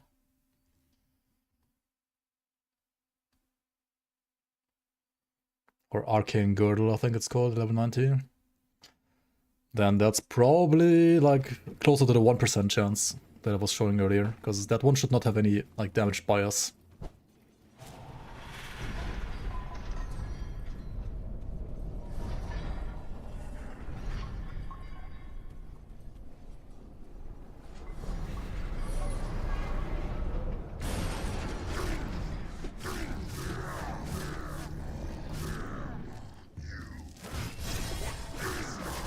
So good luck.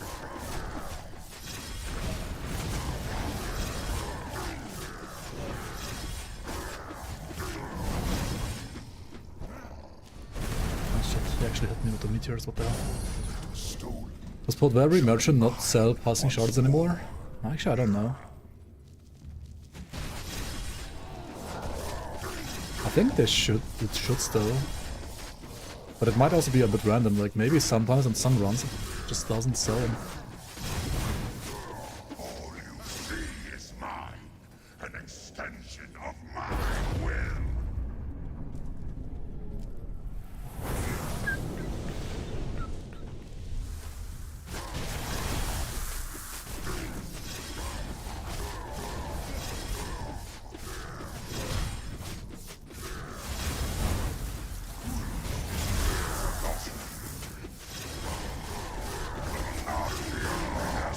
Shit. Meteors, no. It's gonna charge me now. No, it's charge me, okay. Okay, not too bad, not too bad. Considering I have like level 24 weapons, level 18 helmet, level 33 shoulders, level 27 chest, and this is veteran. Considering that, I think the kill time was totally fine. Seems pretty good to me.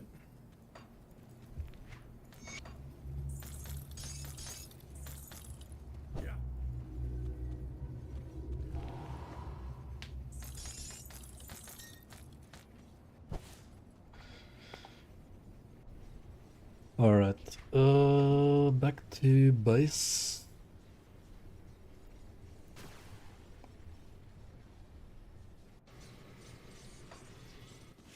Korvac's anguished cries have echoed across realities. His cunt has been crushed. His cult has been crushed. Even now, we must ensure. Do not. We must. We must. Do not. We must. Do not. We must. Do not. We must. Do not. We must. We must. Do not. We must. Do not. We must. Do not. Come see We what's must do left not. of my wares. Woody's Razor was honestly like one of the best like blue weapons back in the day for Nightblades. It's still decent. If this one had like casting speed, it probably would be better than like using one of my like level 24 weapons. But as it is, even the level 24 weapons are still better than this, because this has no casting speed. That's funny. That's like just shows you like how fucking good green items are compared to blue items on average. Level 24 item beating out a level 50 item here, because it just simply has a skill modifier to the skill that I want to use, right? Not much I can do about that. Welcome. Let's not do the depth quest yet. The death quest. Speak to Seer Lorna at the Vanguard, sure.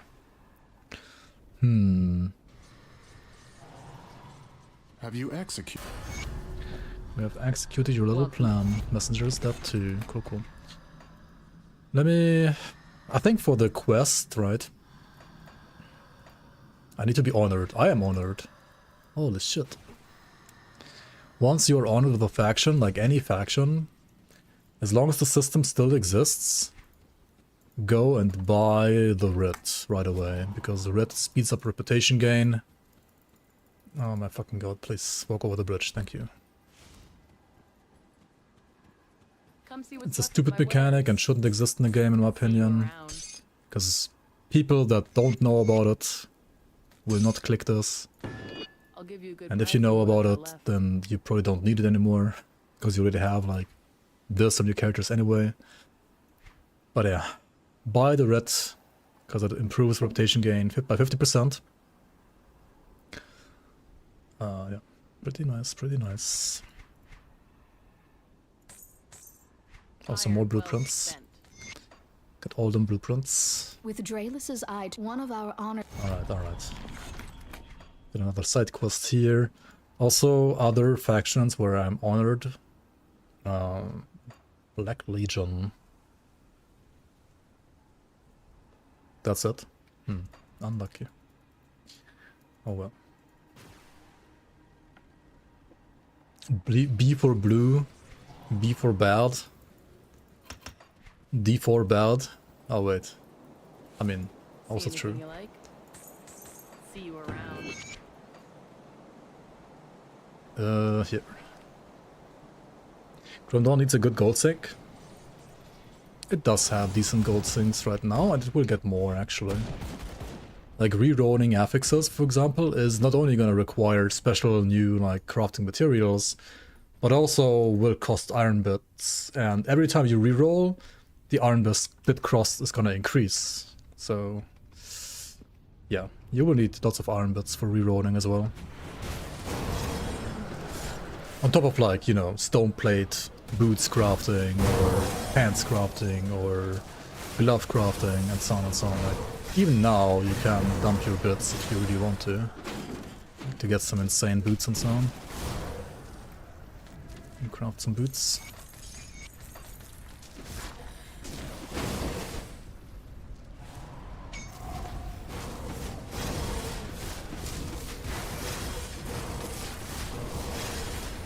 Alright, so down here we got Shrine, as well as the side quest, which, well, you need to be honored for, but once you are honored with the Dreek faction, you can go in here and kill this guy too. Do you hear the whispers too? Do you hear the voices too? Kinda reminds me of like some more Khorne berserkers as well.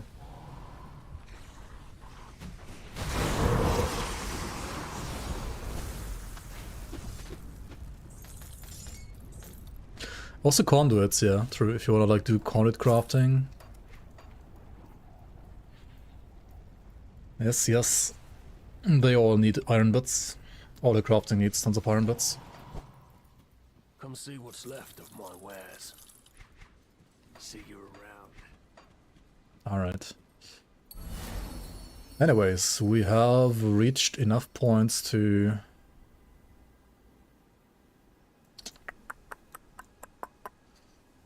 get points on Azrakar, for example. Or let me take out Jackal, actually. I don't think I need it anymore. What's my movement speed? Yeah, it's like 5 billion over anyway. I sense turmoil within you. Farewell. We get this, and might as well just get some points here. More movement speed here, what the hell?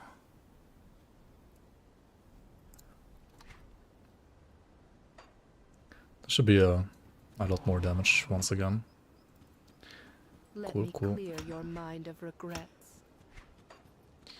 Okay, yeah, this is gonna be it for me for today, and also for this character more or less for now, I think. I will eventually optimize this guy for ultimate. Maybe even add like a second mastery for this, maybe something like Berserker, for example. That would be very fitting for this build, to be fair. Next, we're The gonna seers of the lost. do more or less the same thing with a new class, like another class and a new skill. I got a couple of ideas what to do next.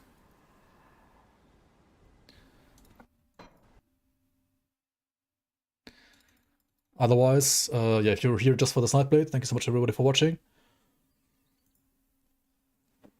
We could do next, like what do we do next? We can do Berserker.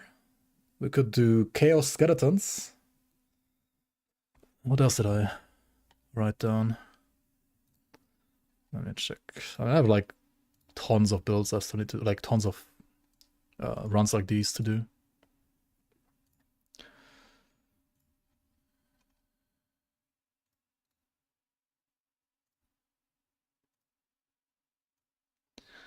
Let me check real quick.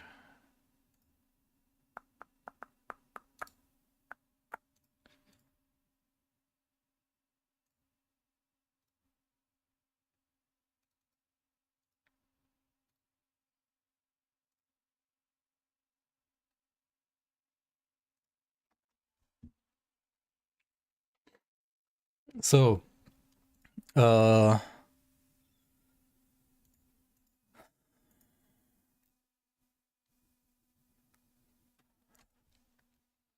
we could do Eye of Reckoning, Oathkeeper, we could do Chaos Skeleton, Necromancer.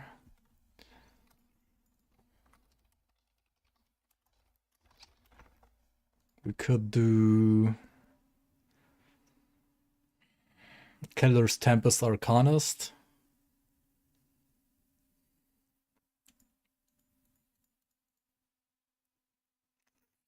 Chaos Witchblade is gonna be like so much better with like items from the new act, which I can't really get to.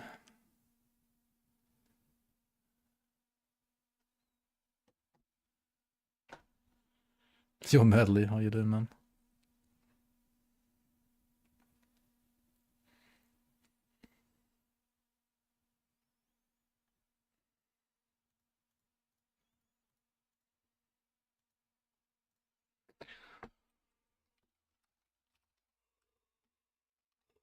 Anyways, I'm gonna fall asleep right now, so I will have to end the stream. And I mean, I'm pretty much done with what I wanted to do today anyway.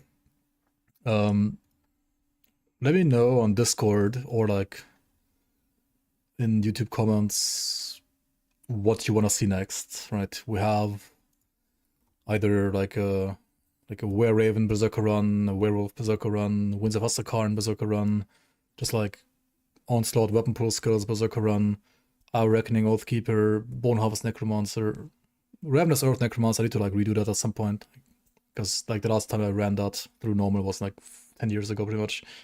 Chaos Skeletons Necromancer, which has like a pretty cool new monster frequent for leveling. Word of Pain Box Inquisitor, I'll have to redo at some point as well. Rune of Kalasaur I already did. Prime Strike Shaman, I already did it like 5 billion times. But I guess I could do it again. Low on the list though.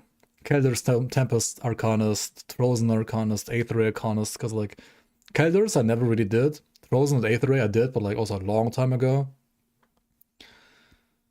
Occultist, Dreek's Evil Eye I did like recently on patch 1.2 already, so it didn't really like change much for 1.3 anyway. But Pox Sigil or like just pets, like Raven, Hellhound, Occultist through like normal for leveling could be cool. And then I guess also like Stunjacks. I tried to get myself to play Stunjacks. I think already like once in the past, but I just couldn't do it. Like Stunjacks is just so cancelled to play to me personally. But I think Stunjacks has enough item support to be on paper at least good for leveling. Yeah, but I can have to like force myself to do that. And then same for like, well, way more fun to play for me personally would be Blade Arc Soldier or like Blitz Soldier, Mortar Demolitionist, and I guess like a standard cocktail one as well, maybe. I kind of like did those 5 million times already as well though. Winds of Astacar and Berserker, yeah, we could check it out honestly next. Why not? Winds Berserker next, maybe.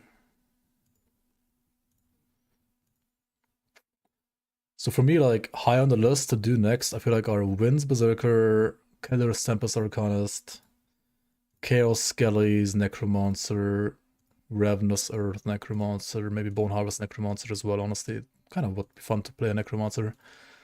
Or like Our Reckoning, Oathkeeper. There's also like, I wanted to also like do like Acid Retail. Oathkeeper, it's not obviously not going to be like the fastest for leveling, but I think it's decent. It does have like okay support as well.